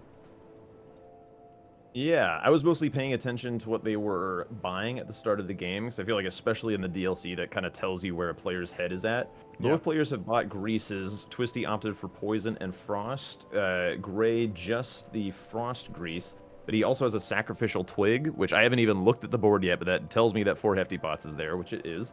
So he's going to be eyeing up a Hefty Pots Rush, which involves using the Sacrificial Twig to die in the jail and not lose your starting money, so you can rush the square before you upgrade. And then, as you say, this boss 4 status effects. 4 is tricky. They got built-in rot on the Great Axe, which is cool. But the big one is like getting bleed is really, really hard without a bleed weapon. Bleed grease is notoriously dog shit, so a little bit hard to figure out like how you're gonna actually make that work. Sometimes you could opt for the bear with the Eternal Sleep Grease as an option. But here we go, fog walls dropping, players running out the gate. Gray is drinking his Physic for the bonus stamina regen as well out the gate. Delayed for days. That's definitely 10 to 15 seconds, but I mean, sadly, we just have to deal with that. It's just a tough connection. Yeah, yeah. You know, so some things are going to be delayed here. But yeah, it looks like they're both kind of rushing Hefty Pots as their first pickup here in the Scorched Ruins. Maybe going for a Blade of Mercy. Not sure exactly. I think on this board, it would be very, very good idea to get Blade of Mercy. Oh, she just is not TwistieT picking it up there. There we go. But like so much kill on this. We have Consort Radon. We have Ancient Dragon, Sinisax, Bale, Ralana, Rakshasa, Lamenter, Romina, Putrescent Knight. All of these like big boss fights. Like I feel like this is like one of the biggest boss fight boards I've ever seen of just like single name boss fights. Not like kill 2 Death Knights. No, it's like bang, named bosses. So this is going to be a thing of where you need to get money quickly and also just have a big build online, because what's going to happen these types of boards is that whoever gets like the first big boss kill, if that's Ralana, if that's Romina, that's gonna kind of avalanche your damage into the next boss fight, So you're gonna be faster and faster and faster. So you should try and get these boss fights out of the way as soon as possible. Like try and get a hippo, try and get a golden hippo for some money. Try, you know, get If that is even Rakshasa, I don't know anything. Even Ancient Dragon Man, you just want to immediately do boss fights to try and front load all your damage, because if the other person does that and you don't, you're gonna fall behind very, very quickly here on this specific board. Yeah, for the most part, the DLC tends to be a game of map presence. Gray's been playing the DLC for a long time, a little bit over a year now, and he's kind of built his identity around rush squares, which have been drastically reduced this season. So he's kind of been working on adapting to the new meta. Like, the old Gray would never be grabbing the Blade of Mercy talisman, for instance. He'd just be rushing straight at these hefty pots. So that is a nod to the style that the DLC currently is, where it's a lot more of these, like, later big kill bosses rather than some rush, some map, like, definitely an action-packed board that we have here. So grabbing that Blade of Mercy... I'm typically not a huge fan of it, but that's like also because I've spent so much time in the kind of previous formats where there was a lot of rush, that if you take the time out of your day to go and find that talisman, then you potentially cost yourself like 1 or 2 squares because the format was so fast. But these days, you know, we see more and more players grabbing it. We see more players grabbing Longtail Cat Talisman, just for a little bit of feels-good value running around the map. We have a lot of verticality in the DLC, a lot of known quantity fall damage jumps where, you know, just like having to heal on Torrent is just kind of annoying. So boarding that means that you just get to keep on riding and not have to worry about it at all. Like, Gray does all of Tiolier's skip, doesn't have to take a beat to heal. So I've seen... Tom grabbing that. I've seen, I think, Blanks grabbing that, and now we see Gray grabbing that as well. Yeah, Gray just a little bit behind because he got that Blade of Mercy pickup, but that's honestly going to save him a lot of time on this specific board with all the killing that's on this board.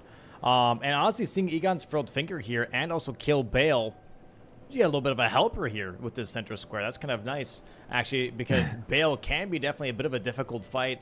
Egon definitely makes it a lot easier. So the center square here, honestly, is very tempting in my opinion, especially with Ancient Dragon Man also on the board. So I feel like kind of rushing this Ancient Dragon Man and maybe kind of looming over the fact that you have center square priority over your opponent would be kind of really, really nice in this regard. I do wonder what their first square is going to be beyond Hefty Pots, because as we can see for both of them, it looks like that Hefty Pots is that rush. For me personally, I think it would have been Ancient Dragon Man. I'm not gonna lie, I think this Hefty Pot rush is a bit of a bait. I feel like there's way better things to kind of lean into here. It is really efficient as far as map progress goes. Like, you just, like, the only time you waste is like, I don't know, 30 seconds in a jail, and everything else is just grabbing meaningful graces and map progression. So it is a pretty powerful rush square. That being said, as far as like how the texture of this board looks, there, like you say, there is a lot of south. So having that free square along the way in the Ancient Dragon Man, which both players are going to need to kill this game anyway, why not get the square? I've seen Tom do like the 4 unique status effects on ADM. A little tricky on NPCs because they're so squirrely sometimes, but especially if you come by a Wild Strikes weapon, it's like super free. TwistieT having a little bit of a hard time getting up this. I do it to the right. I don't do it to the left. Yeah, I do it to the right typically as well. You have to, like, if you do it to that side, you have to like kind of jump backwards as your first jump because there's a ledge and Torrent bonks his head. Yeah, but just gonna go around. And now we just see not TwistieT's day spot. today, apparently. No, not for skips day. anyway. Yeah. That's tough. That is tough. But, I mean, that's like, it's still way better than dying on Tiolier's skip to have a little bit of a hiccup there, so not a huge loss. Basically, we traded a little bit of a parkour issue for Gray having a Blade of Mercy, and now they're equal, but he's got the talisman. All right, we're going for upgrades here now. Both of them upgrading pretty much at the exact same time, although Gray is technically 10 seconds behind footage-wise here, so he is... That's true. Definitely, probably almost done with upgrading at this point. But do we check the weapons? We do. And what do we have here? War Pick, Guitar, nothing crazy. Jawbone, I guess, for Wild Strikes, but that's pretty much Wild it. Strikes on ADM. He did buy it, so potentially interested in that early ADM. The thing about Jawbone Axe with Wild Strikes on ADM is it is very short. Like, I don't know how safe it is just to like sit there and Wild Strikes it. Like, Wild Strikes him. Like, can he get out of it because it's so short? Like, I'm not entirely sure. It could be if you're trying to corner him. I think if you're just doing it out in the open, I think it's going to be a bit problematic because him rolling out His weapon definitely outranges the Jawbone X 100%. So he might just do some like rolling R1s to try and punish you for it. So I think Jawbone could be nice to at least maybe get some status off, and then switching back to Rotten Duelist Axe or something like that could be a really good option for this specific setup. Yeah, but it looks like that Gray is... going for Garu maybe. Yeah, it does give a good amount of money. It is a corner square, so like the corner square being a potential advantage over Ancient Dragon Man. There's also like the skip down if he like grabs this grace towards the catacombs. Like if the catacomb ever becomes relevant, he's got a better grace for it. But the thing I was gonna say about Wild Strikes is like that's one of the few ways that you can reliably proc bleed grease because it just hits so damn much. So potentially able to get a bleed with that. I guess there weren't any bleed weapons in the shop. I was mostly keeping my eye out for good weapons rather than just like a throwaway bleed weapon. I guess there was the Bloodstained Dagger, actually. I remember seeing that, so that could have been an option as well. I don't know. I don't know if I like the Bloodstained Dagger enough, man. That's a pretty I think it's rough... mostly like if you did an Eternal Sleep on like the bear or something and then just like wailed on him with the dagger just for the status, like that could work. But I don't see any bear synergy. It is a little finicky, that's for sure. Here we go. Skip now to the Fog Rift Fort here for Gray. Going to be grabbing Black Knight Garu as his first kill. He's got like Skidoo level 3 probably at this point. And we'll see how this fight goes. This can be a little bit of a weird fight with Black Knight Garu as he sometimes just like blocks every single one of your attacks. Do we see maybe a 4 status Garu? Is that what we're going for? I don't think so. Oh, for fuck's sake. Why is it as soon as he goes into combat? Why couldn't it have just been like when they're collecting rocks? Like, okay. Yeah, just grabbing the Skidoo on the way to Shadow Altus. That would be the nice time to lag Mr. Gray, if you don't mind, in the future. There we go. Yeah, these Crouch R1s are very, very strong versus Black Knight Garu. Should be getting a Rot proc. There it is. Very nice. Frost proc very soon. There it is, too. Do we swap greases here at all? Or are we just committing to this? I don't think he has other greases. I don't think he has enough variety to do the status effects. And TwistieT here, by the way, is setting up hippos. Okay, so I do like this. They're both kind of doing different paths here. Literally the exact opposite corner squares. Black Knight Garu here for Gray, and then 2 hippos potentially here for TwistieT. Jesus Christ, we're so far behind. Yeah, there's the mark. Yeah, there's that Black Knight Garu kill. Let me try and just refresh this, I guess, because that is a little too far back. I will say typically I'm a big hater of Hippo in this format. I think that the format is slow enough and back section is like always populated with some amount of squares that like going Hippo to me always feels really, really bad. Like even though you can do front to back section skip to get back there, you still have to like go off and get the gesture to get into hinterlands or do like go up to Emir to get the whistle or the dupe or whatever. Like there's or like under the water there's stuff like on this board there's the helms. So like Hippo just always I think kind of feels like bait. Like it's such a rare game that's actually a Hippo board, and this board to me really doesn't look like a Hippo board. We also see blood grease on this Rotten Duelist Axe, which is just that's not gonna happen.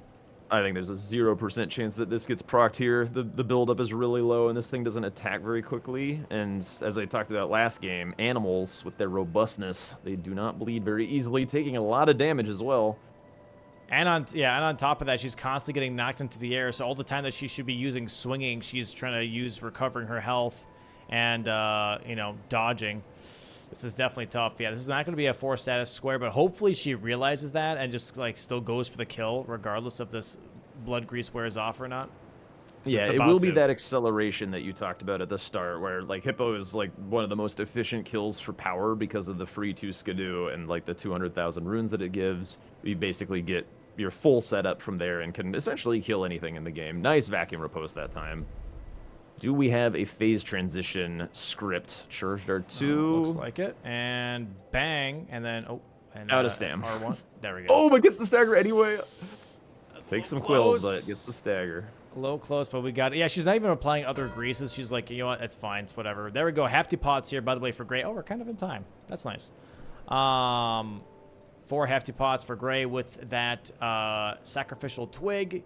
Gonna get all the way back out of this Bonnie jail, and then I'm assuming going to backside here potentially. Again, I really like this Ancient Dragon Man play, but no one's going for it, which is a little bit of a bummer.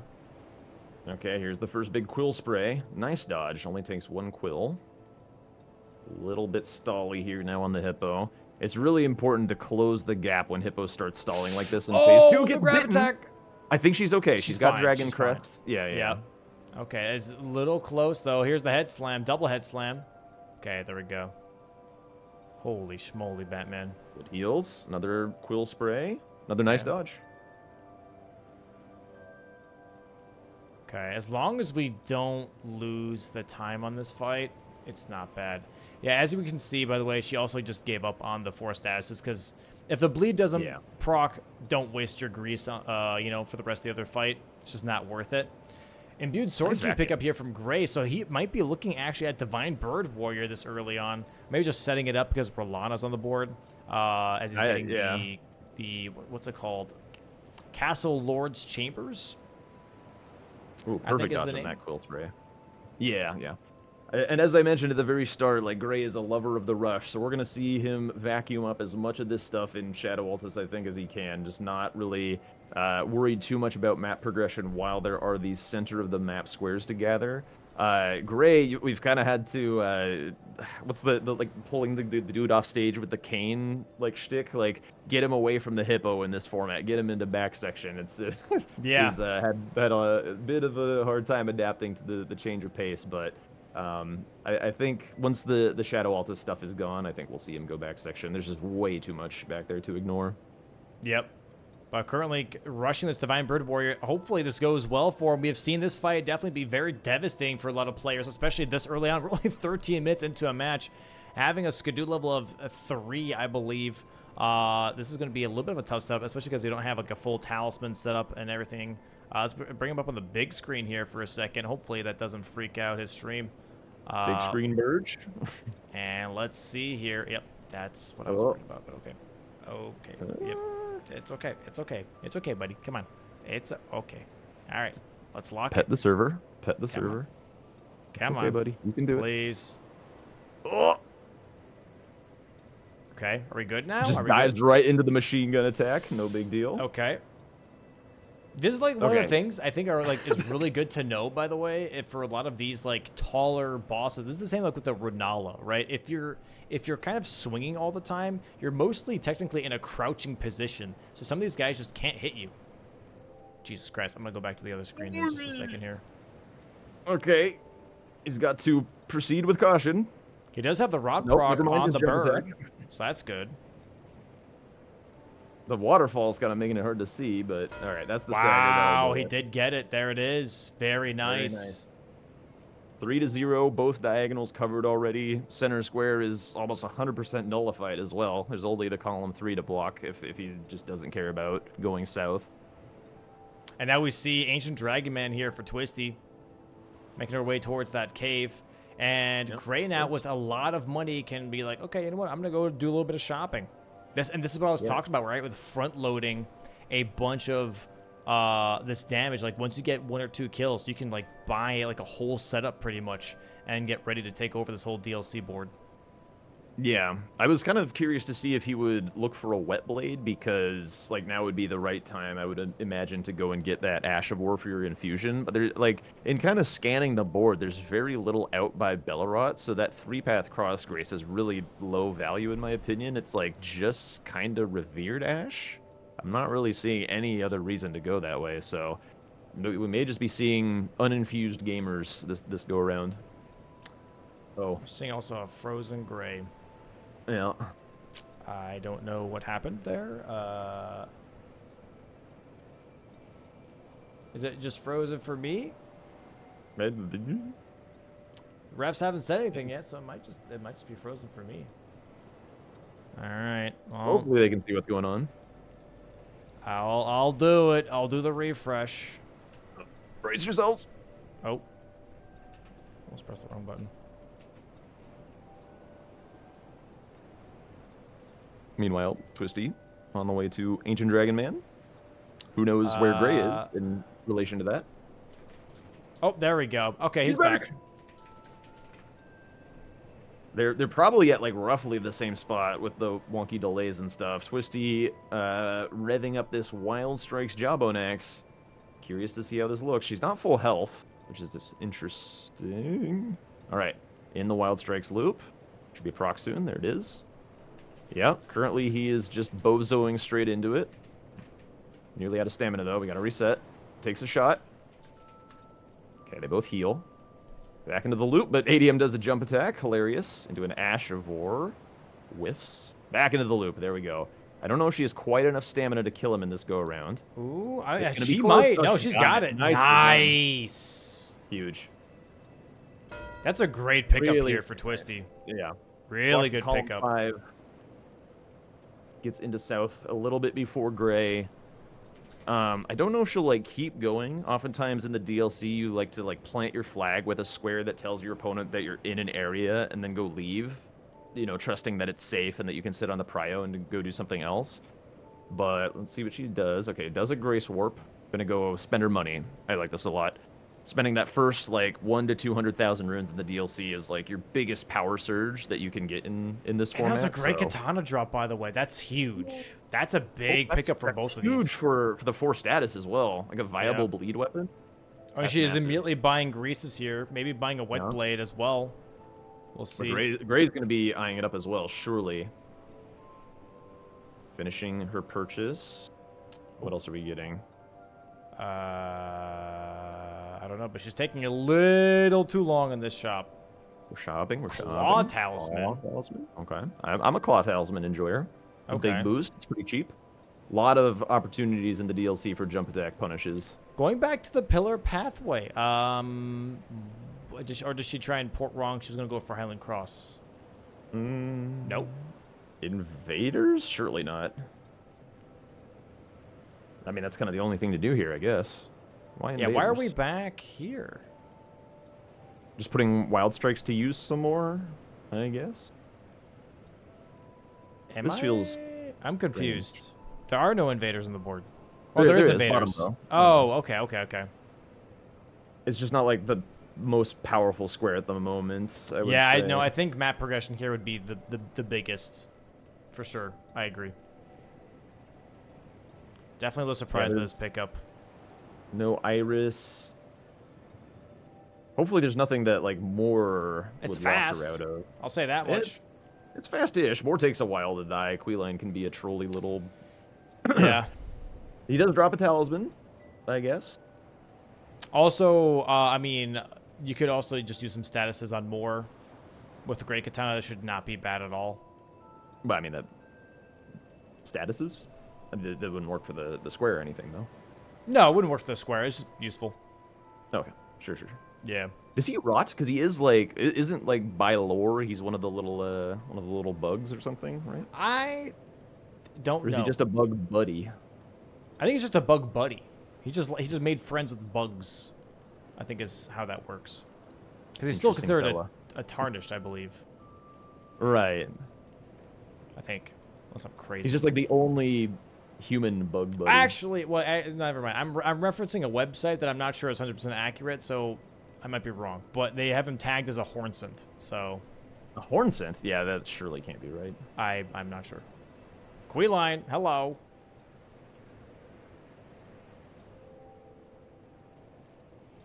And Gray's frozen again. Okay.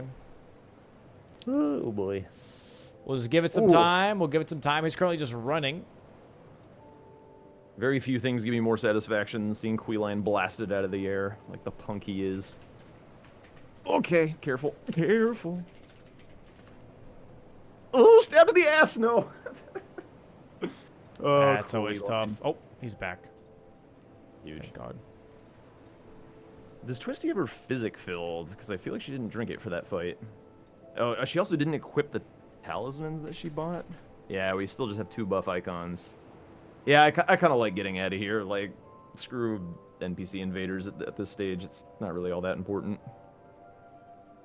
I'll be honest, I'm a little surprised Rolana's still on the board. I'm not going to lie. I really thought that would be kind of contested at this point, specifically. It's a kind of an early Remembrance fight. They have really good weapons, especially Great Katana. I feel like once you saw Great Katana, you'd be like, pierce damage. I could do Rolana, like, right now. I don't know. I feel a little surprised, but also I understand that there is a lot of map progression that needs to be done on this board, so maybe they're just like, yo, that's more important than going for a one-off fight. You know? You should be able to do Rolana 4 status. Just like have a poison grease. He's got the rotten axe.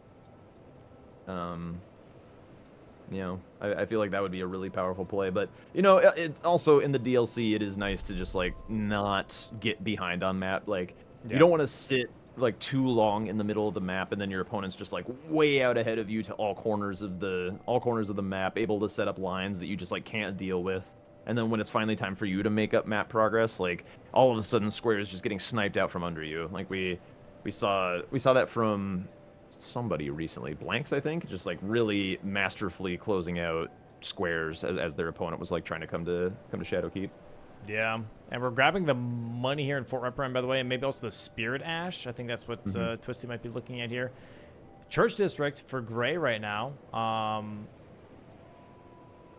Going through here, maybe also looking for Spirit Ashes as we have Fire Knight Hilda and the backside as pickup. But also on top of that, you have, you know, Ancient Row, the Scorpion Spider Ashes.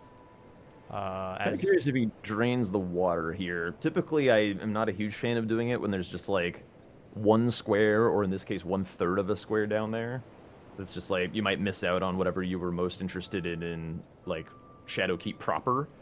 So curious if he takes that little bit of value here, or just goes. And nope. Into Shadowkeep. Like TwistieT is going front side here. She's not going to go all the way around. So I don't necessarily mind that. She is going to be missing out on Golden Braid, obviously, if she doesn't grab Oh Mother. Yeah. Beyond that, does she really miss out on anything, though? Golden Braid, the Helms. Yeah, Helms. Kinda it. Not that much. She also misses out on the Spirit Ash pickup, which is the Finger Creepers, as a pickup, but she can do Fire Knight Hilda and the Scorpion Spiders as a backup. She just has to do, you know, backside or front to back skip to be able to get to Fire Knight Hilda, but it's also not that bad. Pretty hard to get the drop talismans without going backside as well, because the Emir one is typically pretty chill to grab.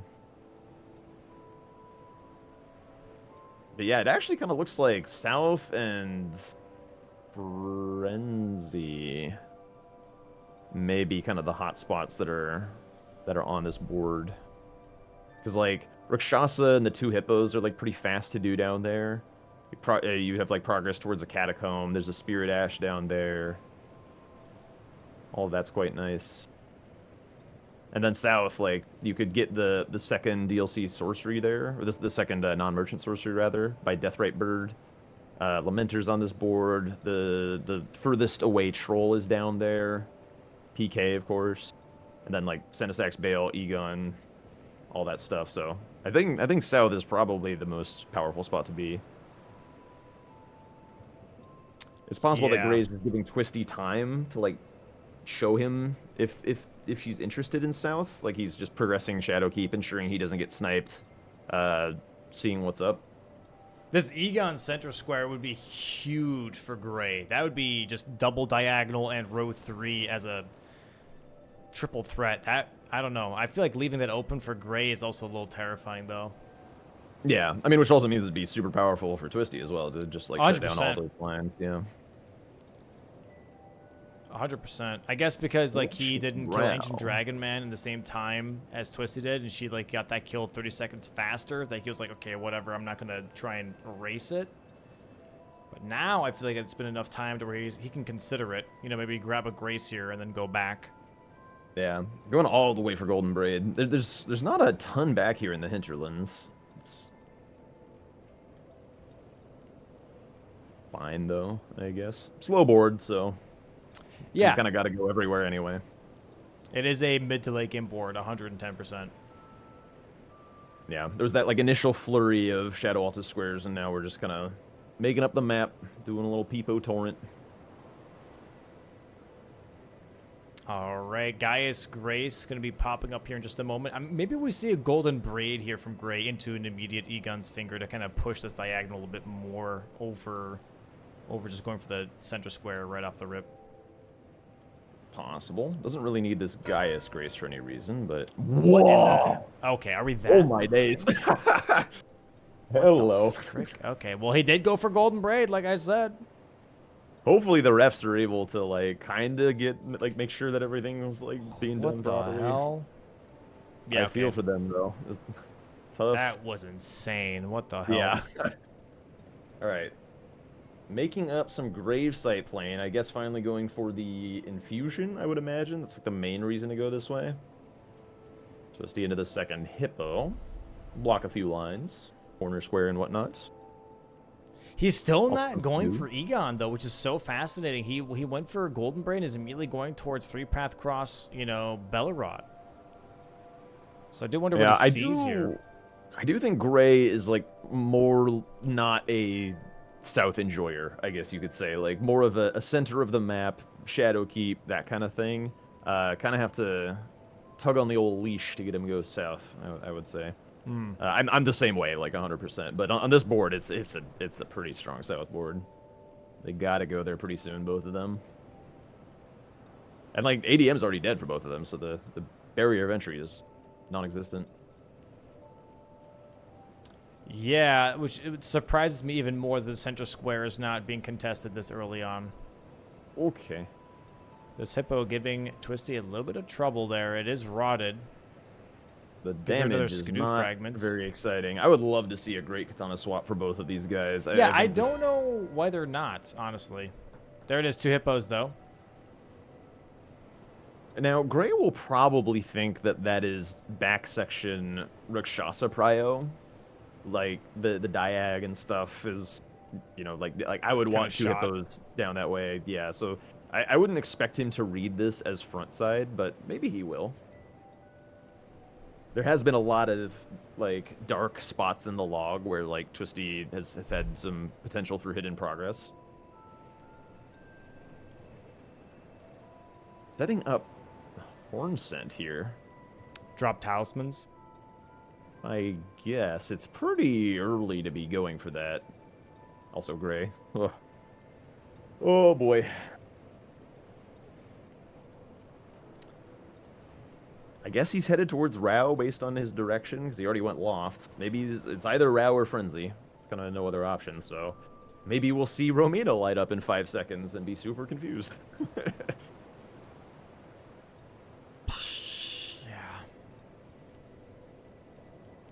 Why is this so crazy? I know he uses Starlink, so I don't know. Send Elon some hate mail. The hell is Starlink? That's like a Elon's SpaceX internet thing, or you get like satellite internet or something. But this is definitely not a hashtag ad because you can see the effects of it right now. That's crazy. All right. Well, we're going for what seems to be... What are we going for, TwistieT? Revere Dash, I guess. Yeah, it could be. It's the only thing She's out setting this up a bunch way. of different things, pretty much. She's kind of prepping right now, just a bunch of different squares. They're all squares that take some different map and a lot of time to finish. So I would rather, I think, see some of these faster one-off squares. I think like the Deathrite Bird would be fantastic. Actually, so okay, hang on. Colossal weapons often do strike damage, but this is like an axe colossal weapon. Does this do standard or strike? Like, would it be good against the Deathrite Bird? The duelist axe? Yeah. It's standard, I'm like 90% sure. Okay. So not as good as a strike colossal, but I mean it would inflict some rot. Okay, now this I like, going down to Frenzy for the like Rakshasa and some ashes. There's a revered ash down here. I would have still probably rather seen the 2 hippos down here. I guess Romina is out there. I don't know. It's in a lot of ways, like on some boards, there's just like a lot of correct ways to do squares that like when you see something and you're like, I kind of would have done it this way, but then you look at it again and it's like, actually that was totally fine. Like hypothetically, you could go get the second hippo in Karo's grave while doing the Deathrite Bird. Okay, she's doing the drop talisman. Okay. We're pausing the match here real quick as Gray has been frozen for the last minute and a half, so... Okay. That makes sense. Kind of an awkward time for TwistieT to have to pause. Fortunately... Can she wait, pause in this? Yeah, she might not be able to do it in PvP.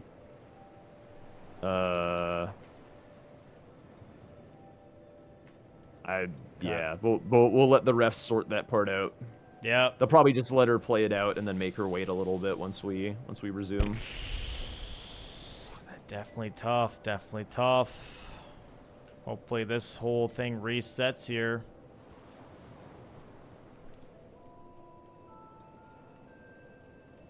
Hornsent getting blasted right now from Letta and from TwistieT. Yeah.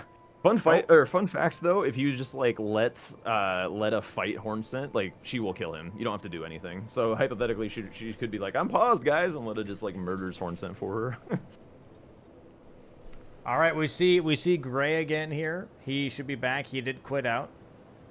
Cat lurking in the background. You can see the tail flicking in and out of view occasionally. He's counting something. The thing that I'm curious about is when he loads in, like, where the hell is he? What has he been doing? Yeah. Where are we gonna be, Mr. Gray? That was a big-ass bottle of water. All right, they said they're gonna unpause here, but they're gonna have TwistieT wait 25 seconds because of the Makes NPC sense. fight.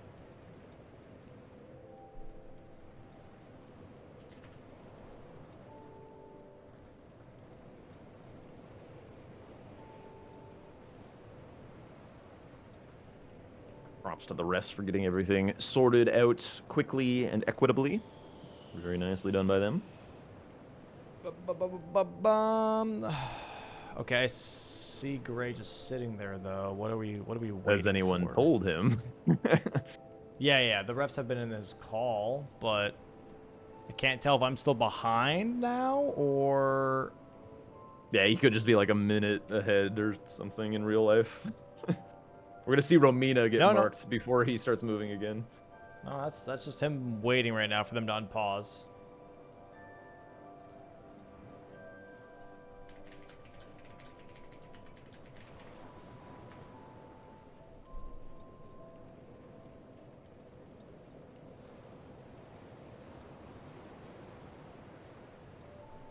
Okay, the refs have moved back to their own call. Surely, I guess they're probably like gonna unpause the match like in game so they can track the timer. Yeah.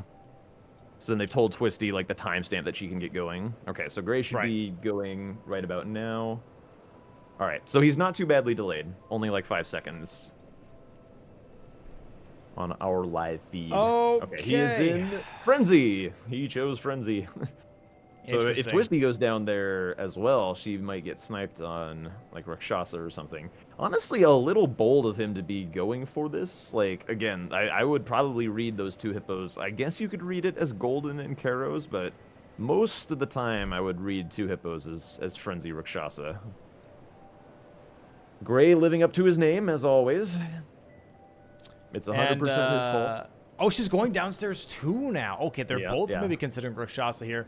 But both, I don't know why they're still using Rotten Duelist X. I am definitely surprised with having Great Katana available that they're both still committing. Are they just so in love with the Rot, I guess? I don't know. This weapon's super mid. Like, I would get rid of this as soon as I could. It's good as a starter weapon, but definitely Great Katana should be the big swap here. Yeah, it does have that colossal moveset with the crouch R1s and stuff where you can just, like, abuse a lot of things, but, like, the weird deck scaling for no reason. It's so heavy, like, and like slow. I don't know. I would want to get off of it. And you know what's worse is the fact that Gray just leveled to 38 strength.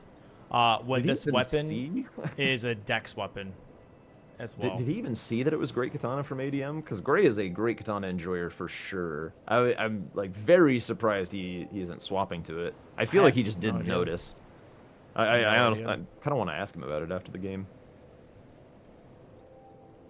All right, Rakshasa time. He did go out of his way for the Ash of War, so he is now heavy infused. So. Oh, okay. Never mind then. Then strength scaling makes sense. Yeah, that is heavy. It's that darker color. Keen is the different one. So he's saying, screw the native dex. I'm just gonna make it strength, and you're gonna like it. We are doing the Rakshasa fight here. Hopefully, this is a good fight. This can definitely be a bit of a slog, if you will, depending on the RNG. And are you fucking kidding me? How is it every time he goes into combat? What is happening to his computer that when he goes into combat, it just takes a shit? Because when he's traveling, it's fine. Yeah, there is something about like however your computer is performing in the moment. Like I remember when I was streaming with like pretty shitty internet, and whenever I went into the Mesmer fight and he like sprays all of those like snake particles and stuff, like my bit rate on the stream would like go to shit and everything would be pixelated squares and stuff. So like maybe something about the boss spawning in, Oh, and like, oh, that's a TwistieT I is would stuck mid-air. She's going to die to gravity here in a second if she doesn't yeah, I warp. gotta warp out. All right, All Gray is right, back we're here. halfway through the fight. Let's go. Oh, he already is past the flask here on Rakshasa as well. She is Down to rotted 8 currently. heals. Not going for the crouch tech. Okay, now he does. Knocks her on her ass. All right, now the big question. Once he's done with this, will he wear the helmet? That's what I want to know. Possibly, possibly. Rot should be killing her here. Oh, he just tags her That's midair. Very, very nice. Manfly Ashes here for TwistieT. There's the kill for Gray on Rakshasa. This diagonal is building, and that's kind of stressful. These Spirit Ash pickups, though, are pretty good. Meteoric Ore Blade dropping here for Rakshasa, by the way. One of my favorite weapons in the game. I'm not a huge fan, but he is strength heavy, so he could use it for something if he wanted. It's nice. Again, it's this nice. 4 status. It's just sitting there. And we are going to finish these Spirit Ashes here with the Scorpion Spider Ashes in Ancient Row here from TwistieT. Very nice pickup for sure. It's going to be a nice block on this diagonal. And then we'll see how they progress from there. I do want to see someone go for Egon's Furled Finger at this point. Like, this is just a little too crazy for me that this is still open. Yeah, no love paid for the South. All right, gets the jump across. A little bit tricky, a little squirtly. Weird that it even exists in the first place. There it is. And that square mark made Gray's computer freak the hell out. Made him stutter step here a couple of times. Be like, damn, you missed a square. Send 8 more bits across the internet, and all of a sudden, Gray. That's actually insane. Oh my god. What the hell? We're going to do Rolana. Okay, sounds good. Sounds good. Yeah. Well, surely this will not have any lag whatsoever. Yeah, as soon as the moon attack is going to happen, it's going to be phase obliteration. transition. Not wearing the helmet. Not wearing the helmet. You're so right. What an animal. No love for the extra damage. Must see hair, I guess. All right. Here's us the fight on Rolana. Very, very nice. Damn, a great katana with some pierce attacks would be sick. I'm so shocked. I'm genuinely... It confuses me, for sure. Oh, she's going for Rolana now, too. TwistieT. Oh? Going towards the Castle Lord's chambers. Oh, big stagger here on Rolana. I swear, if she would use Great Katana here, she could probably beat Gray, even though he's ahead. Oh. She does have more juice. She's killed Golden Hip. She's going down. She wants to go for the sorcery here. Yeah. Okay. That's a fine call as well. I mean, it builds a column, too, for her. She's got some sneaky progress towards the catacombs that Gray doesn't know about. Nice Big stagger. Frost and Rot procced here. Nice jumping attack. Oh, super combo. Here it comes. Nice rolls. Really, really nice fight. Oh, gets a little bit of an uppercut. Optional follow-up. She does it. Okay. Stays locked in. Nicely done. Nice dodges. Oh. Yeah, if you roll that in that way, she can do that optional follow-up. It's a little rare, but another super move. You can, once you get the initial timing on it, you can basically just spam roll through it. So it's all about like managing that first delay. And there we see the mark. Nicely done from Gray. Now there's a column 4 brewing. It's really south time. Like it's been south time for a long time, but now it's past south o'clock. It's south o'clock 30. We really should be heading that way. And we see TwistieT. We do see TwistieT go there. Really nice. Finally, jeez Louise. We do see Gray going back to the loft though. All right. He already has the Gaius Grace, so yeah, it might be sorceries that he's looking at. Looking to close down majority for himself. Column 2 being one of the few open angles that TwistieT has on this board to put a threat up. And this is just like really good bingo. Like when you're in control of the game, just like put out any potential fires before they start. It just like you get to move towards like nice fast blocks. Like maybe they don't progress your own aggressive game plan anymore, but when you're like pulling ahead by double squares on majority, just like really locking down the board, making the game super safe for yourself. And then like once that is accomplished, then you can like go max greed mode and get all the synergies, or, you know, go super late where they can't possibly contest you and just avoid those snipes that get your opponent back into the game. So just really, really nice choices here. Yeah. I think Gray, oh wow, he's going for the same sorceries as TwistieT. This is weird. I really thought he would go back to, the Castle Ensis one, because this one would be faster technically. So it's actually a nice pickup from TwistieT here. I thought TwistieT would get sniped on sorceries, but from the looks of it, Gray maybe going for the same exact sorcery, or going for Egon's Finger.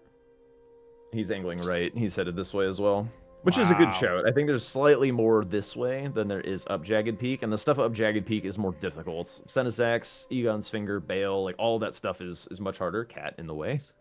Relocate the cat. But yeah, like this Deathrite Bird is, and like the second sorcery is much faster than any of that stuff. So I quite like this choice from both of them. So TwistieT can go up and grab that sorcery before grabbing the Grace. There is a safe drop down. If you just keep riding, you basically end up at the Grace, and it's just really, really smooth routing. So hopefully she knows that drop down. But either way, I really like how she's moving through the map at this point. There we go. Nice. Very nice pickup. All right, and she's still in. Oh, we got to go a little bit. That should be okay. I think we're dead. Right? Oh, sticks the Nope. landing? Wow. Okay, we're fine. Nice. Not the way I would get down, but that works. So now this column 2 looks nice, especially with Lamenter on the board, right? You could try and maybe force your opponent to do hoods, but like... I feel like... I don't like...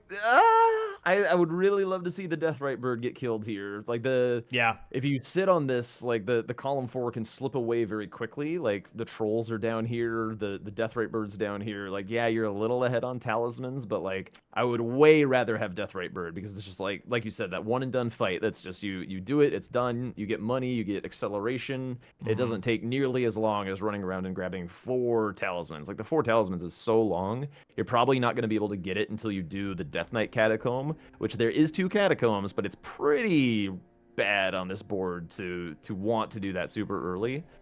But Gray pivoting, he's not going for the Deathrite Bird. He made the read that the sorcery that TwistieT gathered is down here, which is a shrewd read. Doesn't want to get sniped, goes somewhere else. I would expect to see him come back if TwistieT sits on this for too long. Maybe once the NPC invaders gets marked, he ports back. But I think this is a nice call. You don't want to be getting sniped while you're building towards a majority win. So. It annoys me so much that they have Great Katana and they're not using it. Oh, yeah. Yeah. That's a toughie. That's a toughie for sure. I'm like, bro, man. Some of these things could be way faster if you just opened up your inventory for a second.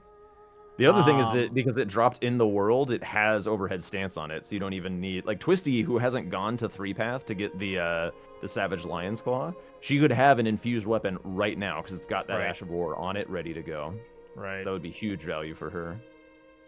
I feel like Gray just didn't see that he got it. I feel like he'd be using it, but maybe I'm wrong. Again, I would like to ask. Oh, Queen! Oh my god, dude, this guy is a little goddamn psychopath. He is pretty insane. Oh, the stib stab and the blib blab there, the triple poke. Wow. That's a lot of damage. She's got him back at the heal threshold. If she backs off a little bit, she could try and buy herself a little bit of time here. She checks his flask. It's empty. Some crouch backstab. Oh my lord. Okay, I don't know what that was. Oh, one more time. Okay. Ooh. If he did like a hyper armor Asher War in there or something, she would be definitely dead. But that is 2 invaders now. Also gets another and drop then, talisman. That's 3 for her. 3. That's true. 2. I don't think she's gotten the one from Letta unless I missed it. No, she did. She did get the one from Letta. Oh, she did. Okay. She should probably equip it. I still think that she bought some talismans that she doesn't actually have on. And like the Leto one is actually pretty good. She's probably skidooed up enough that she doesn't need this Crimson Seed talisman, where she could swap that out for like the nice Letta talisman for some more damage.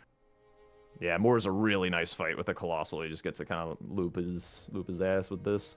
The really nice part about this crouch R1 with the Colossal is that while you're crouching, you get a little burst of stamina recovery. So even though like Colossal stamina requirements are pretty high, you're just constantly regenning. So you can keep this up like forever almost. The damage feels so low versus him, man. It's probably a lack of attunement, and I feel like He she can be maybe rotted, though, doesn't... by the way. Just letting you know, just answering your Yeah, question from before. He is rotted. Yeah. Okay, that one doesn't do damage. That's okay. She might not know that this is a dex weapon as well, and maybe has like a bunch of strength on like a E-scaling strength unattuned rotten axe or something. So this is basically just base damage of the weapon. Yeah. I'm already overseeing this thing. Give me some great katana action. Okay. Nice. Not double chugging there and like having some patience, but taking that shield slam to the face is definitely not good. He hyper armor through that or something? He's gonna die to the rot. There it is. Okay, there we go. 3 invaders. Does put a little bit of pressure on column 3. Still needs to solve column 4. Would love to go back to the Death Raver right now. Dude, that center square is still available is blowing my mind. It's less important now. Now like, it is, but in the moment it was so critical and no one flinched, and it's just crazy to me that it's survived all of this time. What are we doing here? There's no way we're going for catacombs, right? We might be. She's getting constantly baited by the Revere Dash, like, oh, I got Skidoo. Yeah, I hate bubble. That. Yeah. Oh, no, we are pivoting. Okay, we're going to Bonnyville here. Are we going backside now? Yeah, I think we're fixing our back section progress. But like now that Golden Braid's gone and Gray's working on Helms, this is going to be 100% wasted. That's tough. Maybe the Great Axe check. Maybe she does that, and it's something that... Oh, wait. Gray did it earlier, and it was like Bonnie Knife or something. Oh, it's just straight up Great Axe. Use that. That's... Well, yeah, use that. That's better than this thing. Oh, the Revered Ash pickup here, too. Oh, yeah. So many things Still, to I think we're of. a ways off of this. She doesn't have 3 path. Doesn't get that ever so valuable 2-stack pickup at the start of Ballarat. Gray looking towards stealing Romina, perhaps, finishing off his masks. There's still so much in the south. Why are we not there? Mask is definitely going to be a nice block on this column 2 here for Gray. Currently 6-5. Gray 1 square ahead. It's not meaning super much as his board currently is kind of developing almost, I would say, in TwistieT's favor. She currently has column 2 and column 3 available. Gray currently only has column 4, really, as a bit of a viable line here. I could see this. Dude, I don't know, man. Like Lamenter would be nice, but best case for TwistieT here is that she touches like the Grace above Emir like right as Gray marks Helms, and then she knows that she doesn't need to go further back section at all, but still has the progress to get the whistle for a dropped talisman. I think that's the best case for her. If she goes any further into Church District, she's going to be wasting time. But again, like I think whoever just like really commits to the south first going to be in a really nice spot on majority. And like I mean, I was kind of glazing Gray at the start of like setting up this match in the DLC, but this game is really close. Like if TwistieT makes the right calls at the right time and has clean fights in the south in particular, like she could definitely run away with this game. I think Gray leaving the south for so long is gonna bite him if he's not careful. Oh my gosh, she is now equipping all of her talismans. Well, at least we saw mean, it. Better late than never. Better late than never. And she said yep, by the way, to that hood mark or that helm mark that Gray just did. So 7-5 right now for Gray, 2 squares ahead. This column 3, honestly, I kind of like. Okay, we're not continuing on for the talisman. Okay, good. Get some like holy grease or something for the Death Ray Bird. Honestly, I'm seeing Bella right here. Yeah, I think she wants to do Revered Ashes here. She wants to build this column 3. 4 statuses and Egon's Finger, man. I could see it, because then I feel like you do Egon's Finger first, though, because, like, Revered Ash, like, Bellerot is, other than Revered Ash, Bellerot is dead as a doornail, so... Holy Grease and Frost Grease, by the way, from Gray here. He's going for that Deathrite Bird. Yep. Huge call. I think this is it. This is the game-winning moment. If he has a nice, clean Deathrite Bird fight here, and TwistieT kind of continues to ignore the South, I think that Gray is going to be in a really, really nice spot. Potentially, I guess TwistieT is heading this way to get a Grace for the Troll, I guess, as like another option. Wait, she has 3 drop talismans, right? Or 2? She's got Queeline. She's got Letta. Yeah, Queeline and Letta. She's like ready to go with Emir, more or less. And then I was thinking that she would do a Catacomb for the Death Knight one, but... I would like to see Egon's Furled Finger here first, then. Yes. Egon's Furled Finger is huge because it's like big prio on Senesax and also Bale because like again Egon just makes that fight like super free. Like you've talked to me like last week about Gray not having a great affinity for Bale. Egon makes that fight like much more tolerable. So if you kind of like take Egon off the board for Gray, it's gonna make him not want to do that fight at all, and then you can just like sit on it for the rest of the game basically. I think if you're kind of like metagaming against your opponent. Yep. Gray fighting this Deathrite Bird, having a bit of a solid That's Jesus some damage. Christ. How to stem? He's dead. Wow. Okay. Whoa. This is giving TwistieT enough time here, honestly, because what I really like here is the fact that she's talking to Unspoch, maybe doing another invasion, or what she can do is go to Bellerot, get the Revered Ashes, and on top of that, get the key for the Tree Spirit here because it drops a talisman in Bellerot. That could be a nice backup. I don't mind this too much, if I'm being honest. I guess. I mean, she's gotten a lot of the talisman stuff set up already. Like, this Deathrite Bird. Maybe she doesn't like the fight or something. Gray's pivoting. He's going for the trolls. Yeah. The trolls are cool too. It gets you a Grace for PK if he drops down the Fissure after killing the Sleep Pot troll. Oh man, all of these just like South fights that are just hanging out here. We're almost now Lamenter, Deathrite Bird, Senesax, Bale, Egon's... Dude, like, Jagged Peak has a lot, for sure. Yeah, in of itself. All of it. It's so stacked. It's so stacked. And, a weapon would be pretty good for that would be Great Katana with Bale and Senesax. Just saying. Yep. I mean, the Rotten Grey Dex is going to be quite nice for the Deathrite Bird. But for all that dragon shit, definitely. Yep. Definitely. Oh, what an interesting board play out. Yeah. For sure. So we'll see Revered Ashes here into an immediate Egon's Furled Finger maybe from TwistieT? I don't know. I mean, you keep saying it. Surely it's going to be... surely we're going to get it sometime. I think, okay, honestly, if things happen the way they, like, sequence-wise, let's say TwistieT gets the Revered Ash, but doesn't have the time yet to sit down, and Gray marks trolls. As someone who has 7 Revered Ash, TwistieT should hold it, go for Egon's Furled Finger, and then sit down and pump the 5 levels of Revered Ashes. Like, back-to-back, to not really give away. She's working on the column 3. I think that would be a really, really smart play if that happens to where he gets trolls before she gets all of the Revered Ash.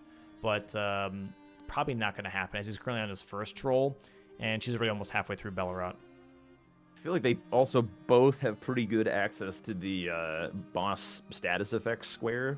So, like, if she does opt for Egon's Finger, unless she does it with 4 status, would be, like, hella baller, but, like, I don't know. I think at this point you're kind of too strong almost already, no? The dragons we've been seeing her damage. I don't think she's too strong. Although I guess now that she equips some talismans, maybe it'll be a little stronger. Also with with specifically like the dragons, they are not that prone to status. I feel like they take a while to kind of proc. Oh, wow! Jesus. The troll got a heart attack from doing that. Yeah. Oh, heart palpitation from swinging his sword too hard. Oh, that was an early roll, but it went right over her head. That's crazy. All right, she gets the last Revered Ash here. I think she already had 3 before getting to Bellerot, so Revered Ash is definitely her square here if she wants to cash it in. Like, okay, yeah, we're quitting out. I was like, there's literally no reason for Lion on this board. I guess if you, yeah, no need. Go for Egon's Finger. Go for Egon's Finger. Come on. And sending the vibes, sending the Egon related vibes. True. Yeah. Knockdown on Troll already. No, you can't repose this one. Is so silly, but whatever. Yeah, this guy's such a troll, but He's a goober. like you can't repost him. He teleports away. Like, oh god, this guy can't status him. It's just like nothing feels good about fighting this guy. How are we not going Egon's Finger? We're going Ancient Row. What? Ramina, I guess. Why are That's we like not the only thing here. I mean, it is Consort Prio, I suppose, but Gray's kind of doing a cool route here, by the way. He killed the troll in the river and then is going to jump through Ensis in order to get to Balls in front of Castle Ensis. Wait, is that not a square anymore? I feel like I haven't seen that in a cajillion years. What? This jump down? Balls? No, like literal balls. Or did that just get like fully replaced by 3 trolls? Yeah, he got replaced with 3 trolls, yeah.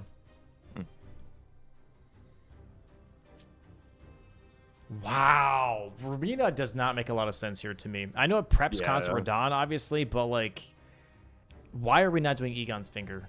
It's also not really a great Romina weapon. Yeah. Maybe once she sees trolls, I don't know. No, once you see trolls, she's gonna go for drop talismans, I think.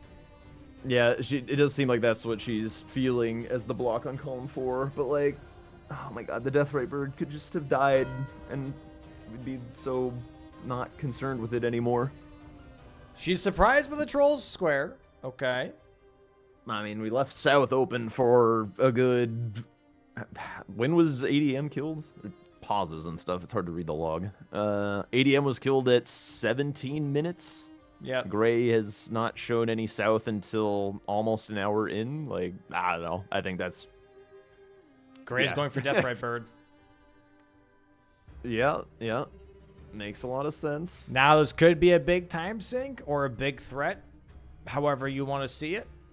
Because he does need to die again in order for TwistieT to have a chance to block it. I think she's going to go for the talismans as her block, but it's so slow that she's going to lose her column in exchange. Yeah. I don't know. And God forbid she actually does Romina here. Surely she's pivoting, though. She's been showing good intuition as far as, like, when to pivot. Yeah, huge. Yeah, and that's the talisman. Stardust, okay. Ymir. Yeah. It's fine. It's not my favorite thing to see. Like, but the finger! Again. Well, I mean, she does need to close this line, and I guess, like, Gray has 0 talismans on board. Like, there's nothing that he's done that would have shown... And it's also just like a square that a lot of people don't favor.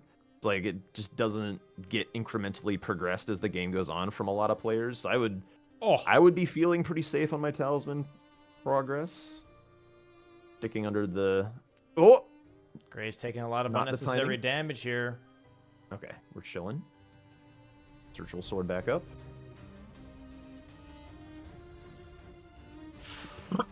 Okay.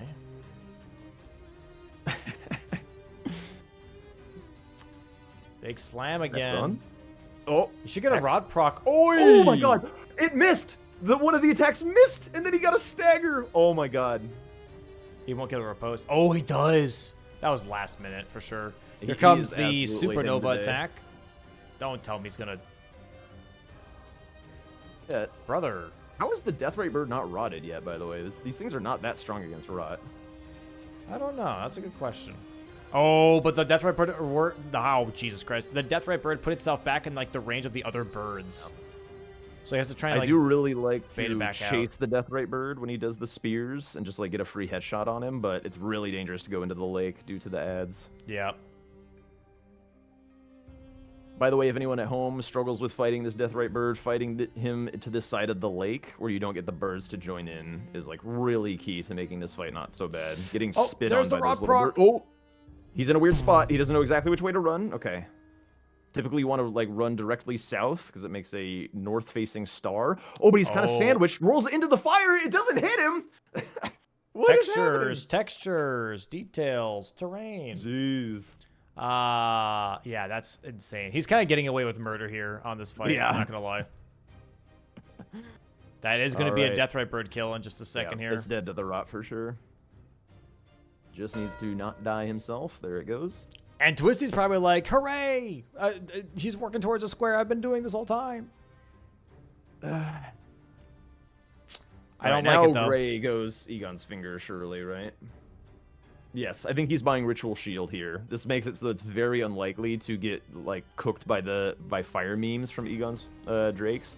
I'd be very surprised. He's if buying 4 greases. Greases. She can port right away. Wrong grease. Wrong grease. He didn't buy the Eternal Grease. It's just strictly better. Okay, he's going for the bear. Okay, didn't buy Ritual Shield. Okay. Not interested in Jagged Peak in the slightest. Dude. The funny thing is, like, if he does get this status effect square, he could go just, like, up Jagged Peak in a straight line and win the game. So there's just 3 squares in a row on the way up. He's not doing that, though. He's not going to do that. Well, if they haven't gone up the Jagged Peak by now, then I don't know. it's looked good for some He just look. Great Katana! He found it! No expression. And he's not using it. I think he's got it on his... He wants it on his bar for the bleed. Oh, never mind. Okay. Yeah. There's 3 Although, drop talismans here for TwistieT now. Her 4th one. Okay, he got Rot Grease. This is kind of cool. He, like, realized that it was going to be a very heavy setup. Like, he can't, like, have Great Katana and Rotten Axe on his person at the same time. So rather than try and hot swap, he just bought a Rot Grease so he can get it done that way. Nice presence of mind. TwistieT going to be doing this catacomb here for a drop talisman, which... It's synergistic. It's synergistic, but it's so much time. Yeah, It's I also so much feel... time. I feel like you could make the read that Gray has, like, Stone Cold 0 drop talismans given the squares he's marked, but, like, with this being a slow late game board, like, it's also kind of hard to be, because you just don't know, right? Like, there's so much, like, empty spots in the log where people are just running around, like, well, maybe he killed Queeline, and maybe he did a Letta invasion or something. Like, it's really hard to tell, but based on the squares, he has Stone Cold 0. It's taking him a while to get the sleep. He's got the there sleep. There it is. Is he interrupting it? He interrupted it, yeah. Oopsie daisies. But when you get the sleep, it's a really nice time to apply your second status. Yeah, I was a little presume he's got the confused, but bleed he's waiting for the already. bleed proc first. It's also possible that, like, because he didn't choose Eternal Sleep, the bleed. that is factoring it in as well. Is he gonna go for other statuses? We're picking... We're chipping away this health bar. You need that health bar, my friend. He's going for another stagger so he can... I don't know if you have enough health to play with here. Yeah, he knows. He's out. I think he's just going to quit out and try again. I think he has enough greases to do it. Maybe? That just seemed like a really delayed reaction, I feel like, to realizing that you... I don't know. That was just very confusing. For sure. There's so many, like, extra hits in there that weren't necessary. I feel like if he got the sleep proc with the Jawbone Axe, where it doesn't build up, like, early bleed and won't do that much damage... Because, like, if he uses the Great Katana this whole fight, he runs the risk of getting 2 bleeds, which almost certainly makes this impossible. I think, I don't know. I think I would do the sleep and the katana at the same time because you want to build up 2 statuses to make it, like, more attainable rather than, like, spreading out damage too much between 2 different weapons. But I think once you get the sleep and the bleed, then switching to Jawbone wouldn't be the worst. Ooh. But...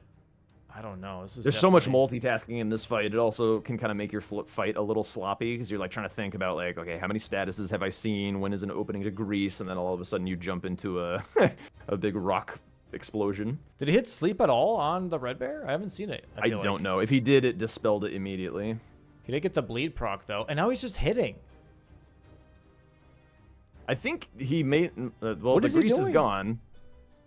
I don't know if he can tell. Like, so the thing is if you interrupt the sleep like immediately, like all you would see, you would hear like a little sound effect, and then you see it little, though. like, Yeah, the little feathers. ping, the little ping. Yeah, but if you're hitting him in the ass at like that exact moment, like because he's hunched over, he's a bear. Like the little like dust or whatever the hell on his head might just be invisible, and he might just be like, I don't know if I got the sleep because I just didn't see it. Dude, and now he's going for Egon's finger, bro. I am actually so annoyed. It's fine. They're doing it. That's all that matters. That's all That that is matters. actually insane. An hour in. At least it's getting done. We had to do a full line, get it blocked, and then have status effects not work for us to then consider Egon's furled finger. That's bananas. I also thought that he'd be eyeing this up earlier as well because of the aforementioned Bale benefit. Like, just like having this dude for Bale. If you hate fighting Bale, you know, this does make it significantly more free. So the first person to get Egon's finger gets to kind of count on having Bale in the tank. There we go. Death Knight time here for TwistieT. She's putting poison grease on a Rotten Duelist axe. I feel like you cannot, through 4 status effect this guy, and poison... Might just be from what she had from the beginning of the game. She's like, no, I might as well just use it now. I don't know. Maybe. I mean, the square's still on the board. Yeah. You can frost proc him and you can rot proc him. I know that. Yeah. I don't know if you can poison him. Yeah, I don't know either. I'm never sure if it's like, if it is a dead guy or if it's just like a death-themed, like, actual guy. I guess he doesn't bleed, but neither do Crucible Knights. So, like, what's that about? Aren't Crucible Knights just, like, animated armor, though? Or are they actual people? I don't know. They got names, and they frost, and they rot. Yeah, but I could name my table. Does that mean it's... you know what I mean? Yeah, I don't know. I don't know. Do they poison? Because I feel like poison would be a living thing only. They rot. I know that. Yeah. I don't know. He is rotted. He's not poisoned, so... Someone in chat will know, and... Not living. Oh, we'll know at some point in the future, maybe. Where's my Crucible Knight lore enjoyers? All right. Death Knight fight's going pretty well. Looks like Gray, by the way, has fully switched over to the Great Katana. He's not infused though. He has the Ash of War. He could, he has like a lot of points in strength. He could go get like the Iron Wet Blade to just like give himself the strength infusion for it. You know what I could see, by the way, is that TwistieT's going to mark drop talismans here, and then Gray's going to die to Jagged Peak Drake and see that she put all the time into drop talismans and pivot away from this. He doesn't have Ritual Shield on, so he could definitely get fire memed. That is a thing that could happen. I just see it. I just see it happening. Or just he's like putting I saw a bunch your of cursed time in game 1. Yeah, and then he's like, oh, okay, well, I just died there, so I'm going to leave now. Oh, nice iframe dodge on the fire. Very well done. Ooh. Huge bleed proc on the head. That was a lot. That was a chunky damage for sure. Seeing his skinny ass ankles. It's kind of funny that dragons are weakest to pierce, but like they're kind of hard to hit a lot of the time with pierce attacks. He's got to get out. The fire's coming in from the other dragon here. Oh, gets on torrent. That can sometimes be a death sentence. When you fall off torrent, you get like no iframes and can get 100 to 0'd. Oh, he's got the rod on Jagged Peak Drake too, though. That's pretty good. Oh, yeah, he's probably fine. Oh, so much for that.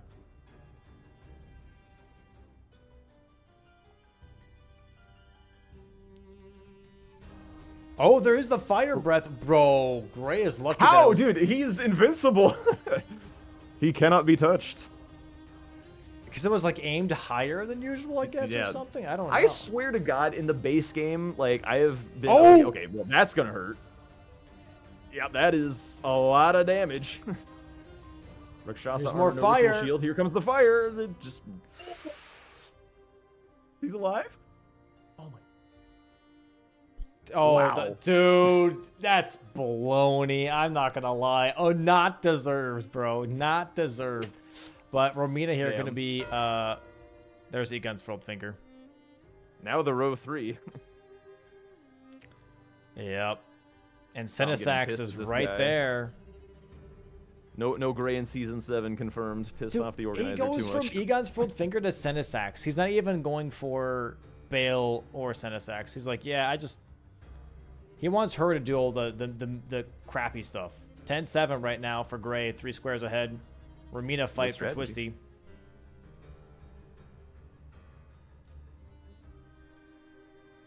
Big screen. And this is the riposte. Colossal speed. Oh, she has Frost now on this Rotten Duelist at the very least. Oh, huge. Yeah. Nice. Yellow That's really going damage. to help on this fight. Romina's super weak to frost. Also, just in general, when you get an attunement on, your AR goes up. What is going on today? What? Damn. Maybe she has Starlink too. It's like there goes Gray. It's like one of those things. Over time, it's like the chip in your brain, but everyone just gets Starlink for internet. Just kill me now. I don't want it. This is all there is. Phase transition. Giving her a lot of space on TwistieT's side here. Holy frames. Nice jump punish. I always love that when you like do a punish and then she like drags you with her. She Yeah, that waddles feels away. so good. Ride the little Romina Oh. Express to more damage.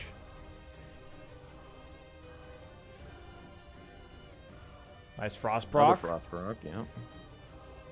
More stalling. I do wonder genuinely with how slow Rotten Duelist Axe is and Great Katana is kind of if Lamenter's going to be a problem or not because we don't have Wild Strikes. He's got Savage Lion's Claw at this point on Gray, so he should just be able to hyper armor through the little clones. He just needs to be able to see which one is the real one. No rot proc yet, by the way, still. Is she not rottable? Nah, she's not rottable. She can't be rotted or poisoned. Oh. Cool. Yeah. I'm just gonna go back here. Square marked. From the void. Oh, TwistieT's camera's gone. What? Phasing back in. Praying to the server. Okay, it's back. Still in the fight. What is happening? Dude, holy freeze frame. She coming. I did reset her real quick here. Hey, Okay. she's dead. Okay. All right, maybe I guess no big screen today. That's just Yeah, the vibes, big screen I just suppose. ruins everything. I don't know why though. Unforch.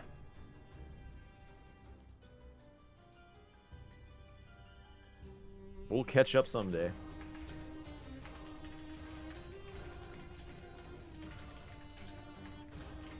All right, here we go. Gray into Lamenter. He could have just dropped down this hole. He has Longtail Cat Talisman. I've seen people put it back on for the Lamenter jail just because like there's a bunch of drops that don't kill you but make you take a lot of damage. So if you bought Longtail Cat Talisman for the parkour at the start of the game, just like pop that bad boy back on and just run through the Lamenter jail, easy peasy. But takes his ladder. Huge time loss.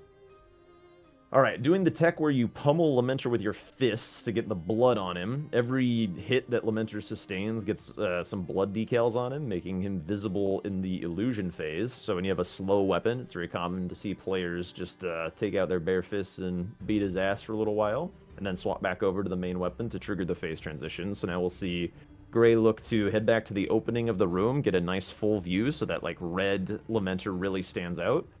He's waiting, and then he should be able to correctly identify him. Then I'll just lock on, do the Savage Lion's Claws. There he is to the side. And then the Savage Lion's Claw will make sure he doesn't get interrupted by any, like, micro-staggery hits from the little baby guys. They're actually not closing on him, so he's just able to do the R1 chain, save his FP for later. He did break the illusion, right? Like, I can't see the other Lamenters, but the black smoke has stopped coming in. But, like, normally he does, this, like, the crying thing, and that ends the... Yeah, he's getting a lot of free damage with that, for sure. Dude, yeah, he's destroying this guy. Also, Lamenter's kind of... Dude, Gray... if Lamenter kills them one-on-one, I would laugh my ass off all day. I was about to say, Gray cannot get too greedy with that, for sure. One more illusion phase, no big deal. Oh, and he's right there. There it is. Sweet. All right. It's Senesax time, TwistieT. Sorry. If she went for Egon's furled finger, man. Yep. Mm-hmm. Damn, dude. Yeah, NPC dropped weapons is a way longer square than people I think realize. The talismans. Yeah, sorry, what did I say?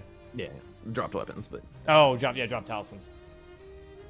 yeah, it's a long ass square. At 3, it can be like kind of not the worst, but 4 is. I mean, she does have a catacomb, but like Grey's ahead. Grey just needs like 1 square. He just needs 1 square, and then he can go bail Egon. Much to his chagrin, I'm sure, but it would be pretty free at that point. He's eyeing back up this bear. He wants to. Okay, there's the jawbone axe, like I was saying. I think like if he bought the eternal sleep grease rather than the soporific grease, I feel like this is really, really easy. The bear just stays down forever with that. I don't think he wakes back up until you stagger him. Like I think that's what triggers him waking up from the eternal sleep grease. So you can just like wild strikes him, proc whatever status you want. As long as you get like 1 bleed off the great katana, you're just fine. This is actually kind of insane. If Catacombs was off the board, actually no, if Statuses was off the board, we have Senesax, Bale, Radon, Putrescent Knight, and Catacombs. That's it. That's kind of insane. Just big boss fights and a Catacomb. A lot of late game. And then 1 little red bear, which is somehow harder than like every other objective Grey has tried. Yeah. Okay, the damage is a lot less here. This is what I was saying before, right? You don't want to have huge damage when it comes to 4 statuses. This Jawbone Axe definitely has no damage. Ooh! He's having a hard time with that ground shake move. Uh-oh. Okay, spaces it. That was a very confident spacing. I was not confident that he was out of the range of that, but glad he was. Still trying to go for the sleep. Yep.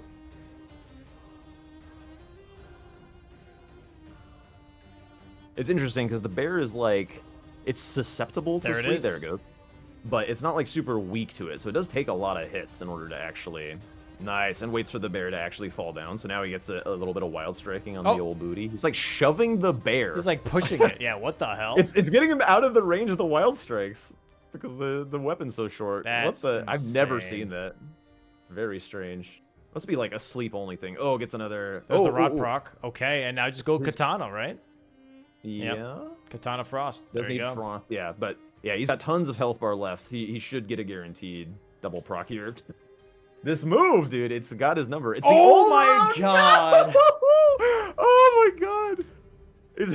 It's the only move in the game that is giving him trouble today. Everything else he's just magically avoiding, like he's got plot armor. But like this move, which is actually a pretty simple move to dodge, he just can't today. That's crazy. I wonder how confident TwistieT is on Senesax. If she can get Senesax, bro, this could actually be a very interesting match. But also, Consort Radon and Putrescent Knight being on completely opposite ends of the world is... It's tough, yeah. That's Grey crazy. needs to continue having a gargantuan incident on this bear, I think, for TwistieT to have a reasonable shot of like coming back into the lead. Okay, how's it looking? Does she know head tech? That's the big question. I did see her practice the other day on Senesax, and she seemed decently comfortable with it, I would say. She does like to sit at low HP, I've noticed. Rod proc and Frost proc would definitely pull a lot of weight here. We're sitting at low health. Yeah, don't like that at all. All right, Grey is onto the katana. He must have gotten the other procs. It does look rotted. It probably slept. Surely we don't have another goofy ground shake incident, right? 3 times in a row or whatever it took to kill him. There All we right, go. stagger. Okay, Now he's gonna overhead stance if he wants to get some more status. No repose. Okay. We get Yeah, the... probably doesn't want to trigger his Blade of Mercy. Don't want too much damage. There it Okay, is. there's the frost. 4 statuses. Yeah. There's the bleed right at the end. Nicely done. Okay. 12-8 now. Now all we have left is some big boss fights and catacombs. And he's going for Putrescent Knight. Okay. Oh my god. This man cannot be coaxed to bail by any means necessary. He's even got Egon's finger advantage. No, and TwistieT dying again to Senesax here. Yeah, Senesax is a bit of a beast. When I coach players on the DLC and they're not confident on Senesax, I basically always tell them to take a little bit of time to go and get like a lightning resist talisman. There's a free one in Shadowkeep, or you can just get the +2 one from Kale for like 5k runes, like super cheap. Like really helps make sure that you don't get like one shot by like a lightning hand hit combo. Yeah. Also, sometimes, like, just looking at your armor... Ooh, God. Ugh! Damn. Lamb jammed. Sometimes, like, you can have, like, armor from the DLC that is more lightning resistant. Like, the Highland set outside of Red Bear has better lightning resist than the Knight armor, because it's all metal, right? So it just, like, conducts the electricity. And then, like, Egon's set is also pretty good against lightning, so... But, you know, a lot of players just want to face tank it and start the ego fight. Which I relate to. We'll see how this goes. I don't know how comfortable Gray is with Putrescent Knight. I watched him fight it last night. It didn't go all that well, but he's kind of been feeling himself a little bit more in this game, so I think he'll be fine. Ooh, Static to the breath attack here. Yeah, at the very end of the chasing the tail. That sucks. Gets the headshot. Okay. No, doesn't have to heal. No, she's... Yeah. Being a little greedy. That's yeah, tough. you gotta stay at high health against Senus X. It's just You definitely so feel the easy pressure, to get clipped. right? So Yeah. that's always tough. But dude, this was a cool game. Like they were like so close for so long. It was just like how the South wound up getting claimed was going to define the match. So there was like a lot of really great tension in this one. Like TwistieT, if she had like went for the Deathrite Bird and Egon's Finger, like when we were screaming our heads off about it, like I think she could have had a really, really nice... I mean, these are difficult fights. Like, as you can see, the Deathrite Bird's giving her a bit of a hard time, but I think she could have really taken it to Gray in this game. In this late game, I should say. She did a really nice job throughout the mid and early game. Oh, she's going towards Bale now, at least just grabbing that Grace and maybe pivoting out? Maybe finishing Catacombs? Because he did get Rakshasa, so maybe Gray's thinking, or sorry, maybe TwistieT's thinking, hey, if you got Rakshasa, he might go for Jory and the other Catacomb. Yeah. Yeah, that's what she's thinking. Let me do Jory then. I feel like PK is another pretty like reasonable choice for Gray, like face up on board because of the sleep pot troll. Like having that dead means that you have a Grace ahead on PK very likely. So if he's not like wanting to do Bale for reasons, then I think this is a pretty obvious second choice. Gray also not much of a split progressor, so I kind of expect him to just full send the PK here. So yeah. I'll be honest, I think we probably won't be able to see, we probably wouldn't see every single square, even with 40 minutes left, because they're just all so all over the place.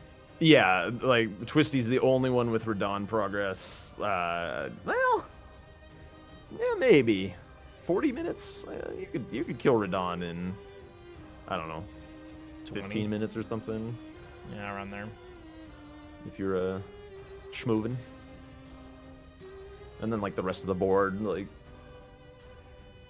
the problem is like TwistieT needs to mark all these squares. So like if the score count were closer and they could share some of the square marks, then you could probably get there and under the time limit. But because she has to mark, like if she wins, she has to mark every single square on this board. Like that ain't happening in 40 minutes, I don't think. That's tough. It'd Very be execution tough. heavy. It's also just like an unavoidable amount of just running around to the edges of the earth. No amount of execution is going to get you to run up, enter a limb, and PK any quick. Well, I guess like there's a little bit of gauntlet running sections where getting mowed down by bozos is a slowdown mechanic. But otherwise, it's just travel time. Just so much travel time. Yeah. Stone of Garank. I love that spell.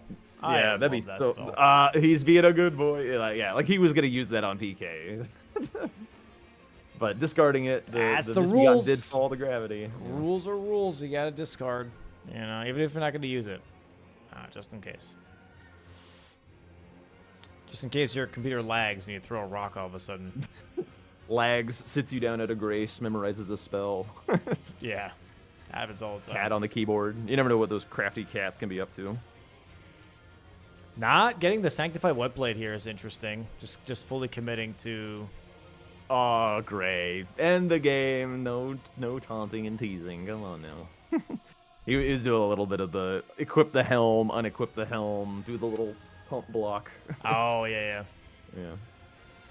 It's all right. We'll let him celebrate his victory. A second, well, I guess he's still got to fight this thing, but very likely a second 2-0 from him. Very, very nice. New face for a lot of people. Very cool to see new faces be doing good. Here we go. Horse charge. I'm surprised that didn't hit him for some reason. I don't know. I felt like that should have. That was close. Yeah. Gets Okay, tagged by the taking overhead him. slams. Not bad damage. Getting stepped on a little bit. Ooh. Okay. Still fine. Has space to heal. The roll R1 on the Colossal doesn't have a lot of range, and PK do be Yeah. moving around a lot. How did that not hit him? What is that? Just the crouch, man, from the Colossal. Well, it Oh, he didn't might work get a that time. stagger here. There's 2 catacombs here. What the frick? Okay. For a sec, I thought that was PK because Gray was so far ahead. Jesus, But that should also be coming. She's not any even in the moment. fight yet. And that's Jory too. Like Jory takes a while. What the hell? Yeah, that was been That wasn't really a mismark, behind. was it? No, she poured it out. She is at Caro's hidden grave now. Holy hell! Jesus. All right. Warp speed. Oh, and here it is though. Oh! Rot. Never mind. Not enough time. Not Alright. enough time, I don't think. Gets frostbitten for good measure. Oh. Okay, after seeing 2. Oh no, Twisty does mess up the skip there, sadly. She's made the right call about which square he's going for, though. But, yeah, a good 10 minutes of running and fighting behind. Maybe a few more barely doesn't tick out to rot damage deaths, and we can call it a comeback. Ooh. Oh, that's tough. This is definitely one of the goofier skips in the DLC. You gotta like wedge yourself just in that one little nook and then do the little slippy slidey down on Torrents and have him not break his ankles and send you to your doom. Yeah.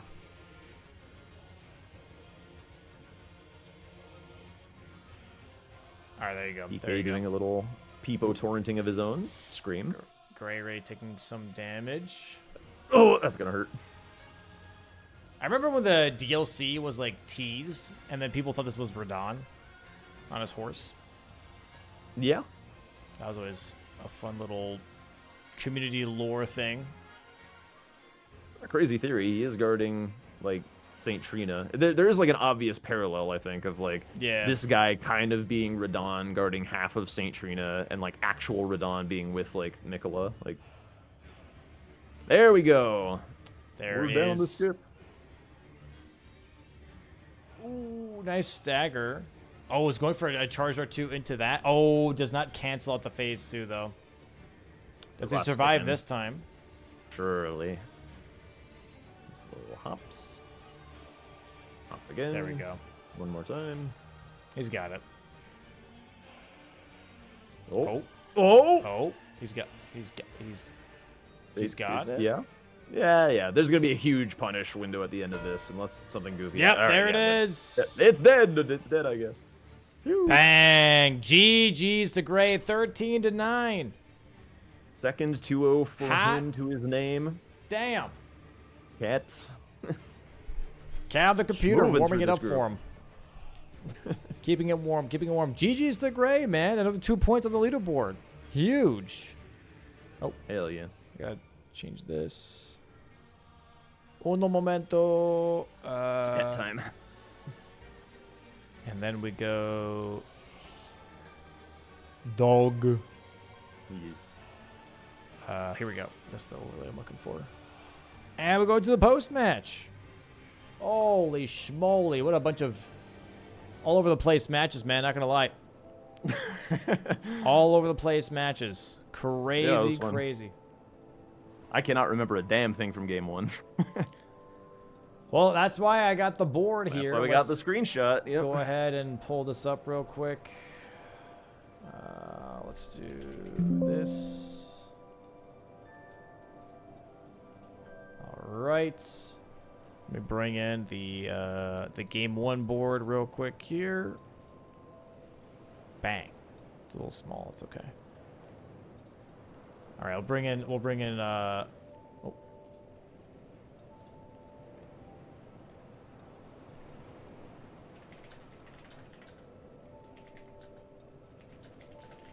Hard to tell if Gray is there or taking a post-match restroom break. That was a long one. True. Oh, he's turning his camera. Yo, GG's, Gray. GG's. GG's. We was cooking. I felt bad. About what? Everything nerves GG's, got Gray. me. GG's, Twisty.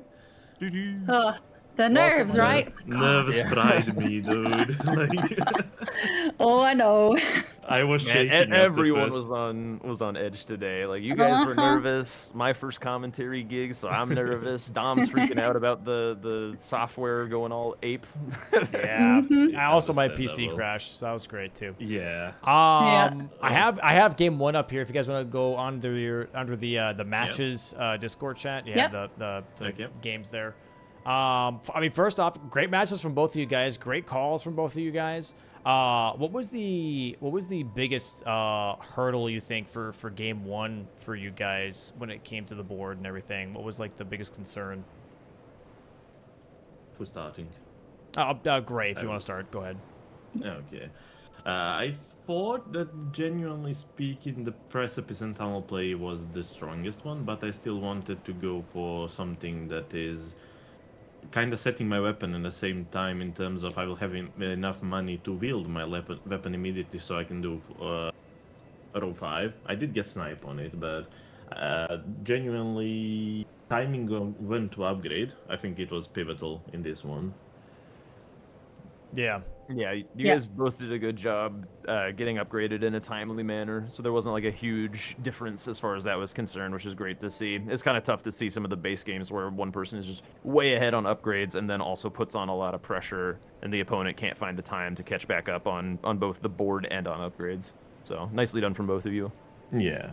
As soon as I Yeah, it got was a sniped, big like killing yeah, board. Yeah. Yeah.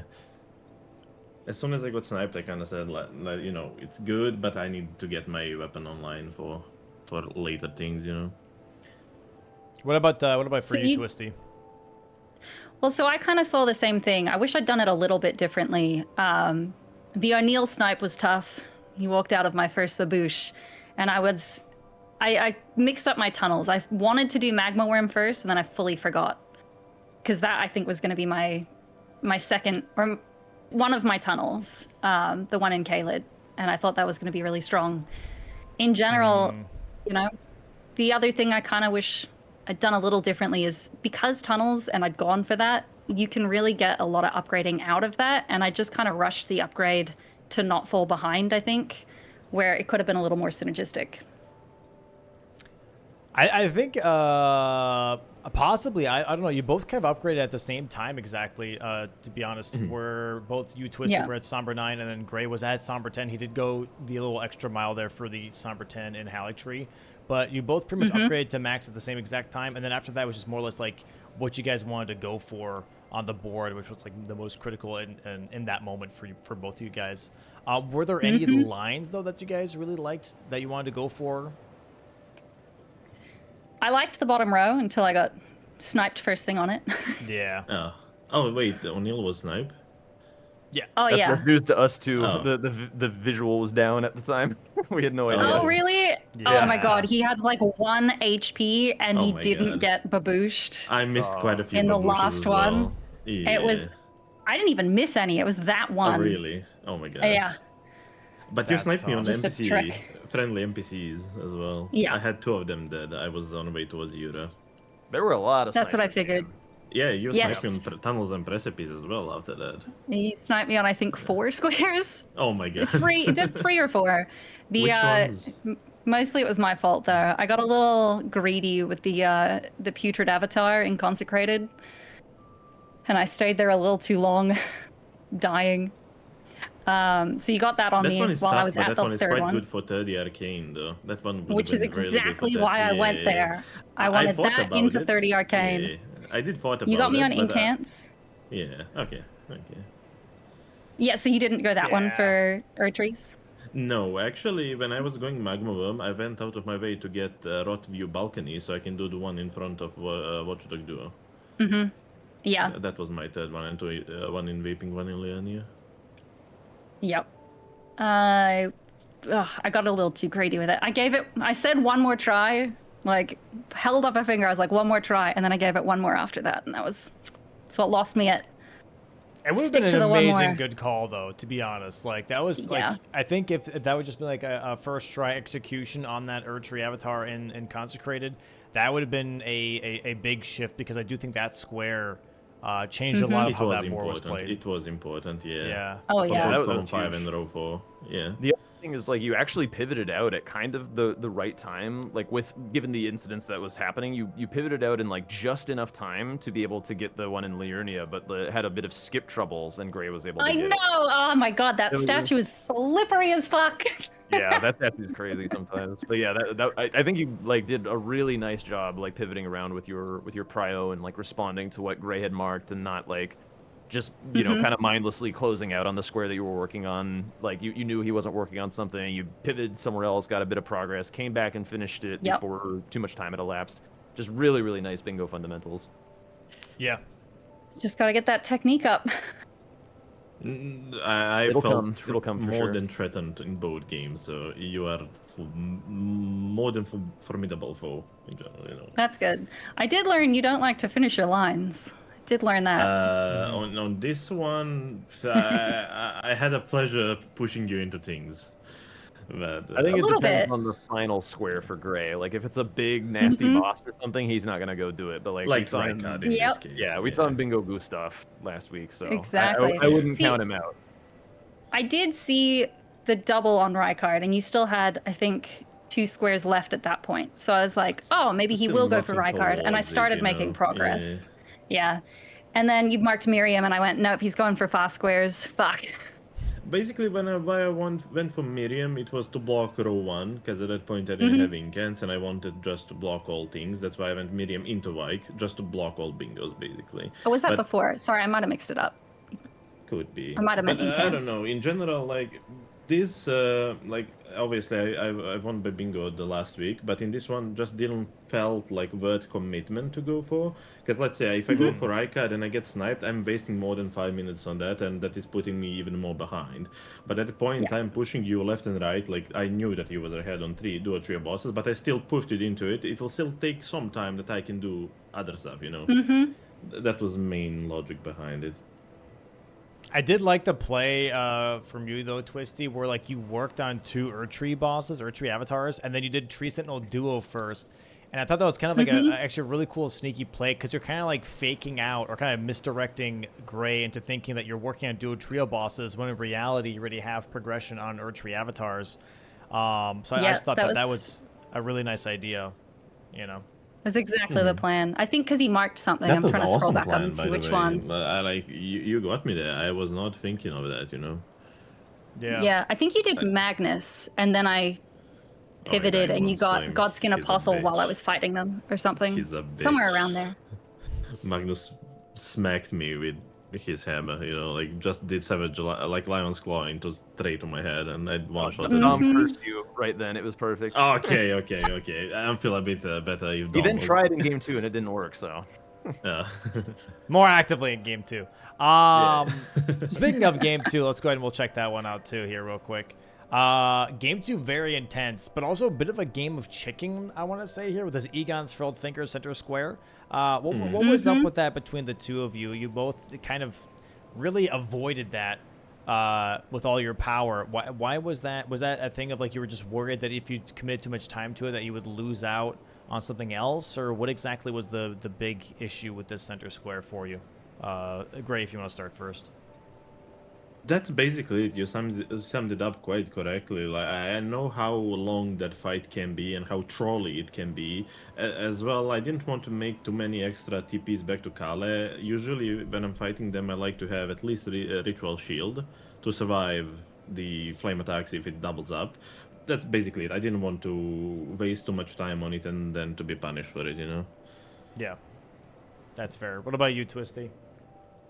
Yeah, kind of the same thing. I mean, I did ADM first with the squares, so I knew that I was at least somewhat ahead. But given how spread out everything was, because I feel like there was a ADM pretty was a even. snipe, by the way. Oh, really? Yeah. Did you get Jawbone Axe? I was not using. I guess I did get it, but I was using the Colossal at that fight. I skipped heal with Colossal still. I just but wild strikes him to death. Yeah, one strike is so quick, yeah. But so I didn't know for sure that you were going there. I wasn't sure if you were going to get more progress elsewhere, and so I didn't know where you were, and you knew where I was. But it's a long fight, and what's behind it? Like a lot of south, which I did come back to a few times, but I didn't go up because one, I mean, I tried Senesax a couple times. I've only just learned head tech, and it's hard. And Bale's just, again, like a long fight if it goes wrong. So those are squares that you want long game, but I felt like I just needed to make more map progress and pick up some other squares first and get stronger before going somewhere up there. Yeah. No, Yeah, that makes sense. That makes sense. understandable. Yeah, it was definitely a tough board. There's a lot of big kills on this one. Surprisingly, a lot of big kills. So it was definitely going to be interesting to see how it would have played out for both you guys, right? Yeah, was there a boss fight that you guys were either worried about, besides obviously the obvious Bale or Concert Radon? Was there one that you're like, oh god, I don't want to necessarily have to do this myself, let me push my opponent into that one? Was there any of those other squares there, or no? Not Pushing, not so necessarily much. on my end, yeah. Okay. I don't like fighting Rolana too early. I'm still very new to most DLC bosses in general, so I like to just be as strong as possible before I have to do them. Yeah. Which is something I'm working on. But it wasn't, I wasn't like, oh, I should push Grey into this because this is hard. Like, it's hard for me, but it's not a hard square to get. Fair. And then I guess, yeah. Yeah, I felt a Go bit underscadued whole game. Like I think I skipped few definitely, but I think for Alana that I did semi-late-ish in a game that I was only like Skadoo 3 as well for it. Really? Yeah. Oh, I was like 9. Oh my god. I was getting all of it. Towards the end, I think I was 6. Like at the end, you know. Yeah. Well, also, surprisingly for both of you guys, you got Ancient Dragonman quite early, but did not use the Great Katana for a long time. Was that because you guys were just way too used to using the Rotten Duelist Axe? Did you forget about it? Just a little surprised, I guess, yeah. A little of both. Yeah. So I did not I forgot forget about it and kept statting away from it. I did not forget about it. I loved Grey Katana, but just felt for the things that I was doing at the time that stronger poise dealing weapon would be better. But I tried to use it on Red Bear, and fuck that guy. I tried it multiple times, and I wasted, I think, good like 7 minutes or something just on attempting 4 status effects on Red Bear. You did get the sleep, that? by Yeah, the I was- way. You didn't have to reset. You did get the sleep. You just... I didn't see. Yeah. The first time I saw the sleep proc. When I was going with Grey Katana? Yeah. And then you Oh, my kept on God. swinging. I was like, why is he swinging? Like, he already has that. Why is he not playing another Grease? I didn't see. And then you canceled out, and we were like, oh, wow, okay. That's interesting. So, yeah, that's just tough, right? Especially if it's not Eternal Sleep, but just normal sleep. But, yeah, I mean, overall, by the great Eternal. matches, though. Sorry, go ahead. The Eternal Sleep. Yeah, Eternal Sleep. Eternal Yeah, one. yeah. The darker one. The darker one is way better. Yeah, Gray, did you hear that? Yes. All right. There's a fantastic match though from both of you guys. Gray taking 2 more points onto the leaderboard here, but I mean a really, really enjoyable match. Besides the stuttering on my end, I don't know what the hell was happening.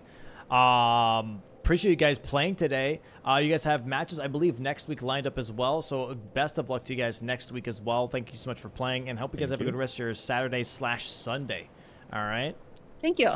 Likewise, it was my pleasure playing you, TwistieT. You are formidable. Yeah, foe. same. Thank you, GGs. Domo, for hosting, and thank you, Pepperjack, for commentary. I assume it was good. I will watch it tomorrow. Oh, I was so mean to you. I tore you a new one every chance I got. Knew it. All the Costa cursing. Exactly. All right. Well, have a good night. Have a good night, guys. Thanks so much for playing. Appreciate you. Appreciate you. You Thank too. you. Take care. Bye. Bye-bye. Bye bye. Bye bye.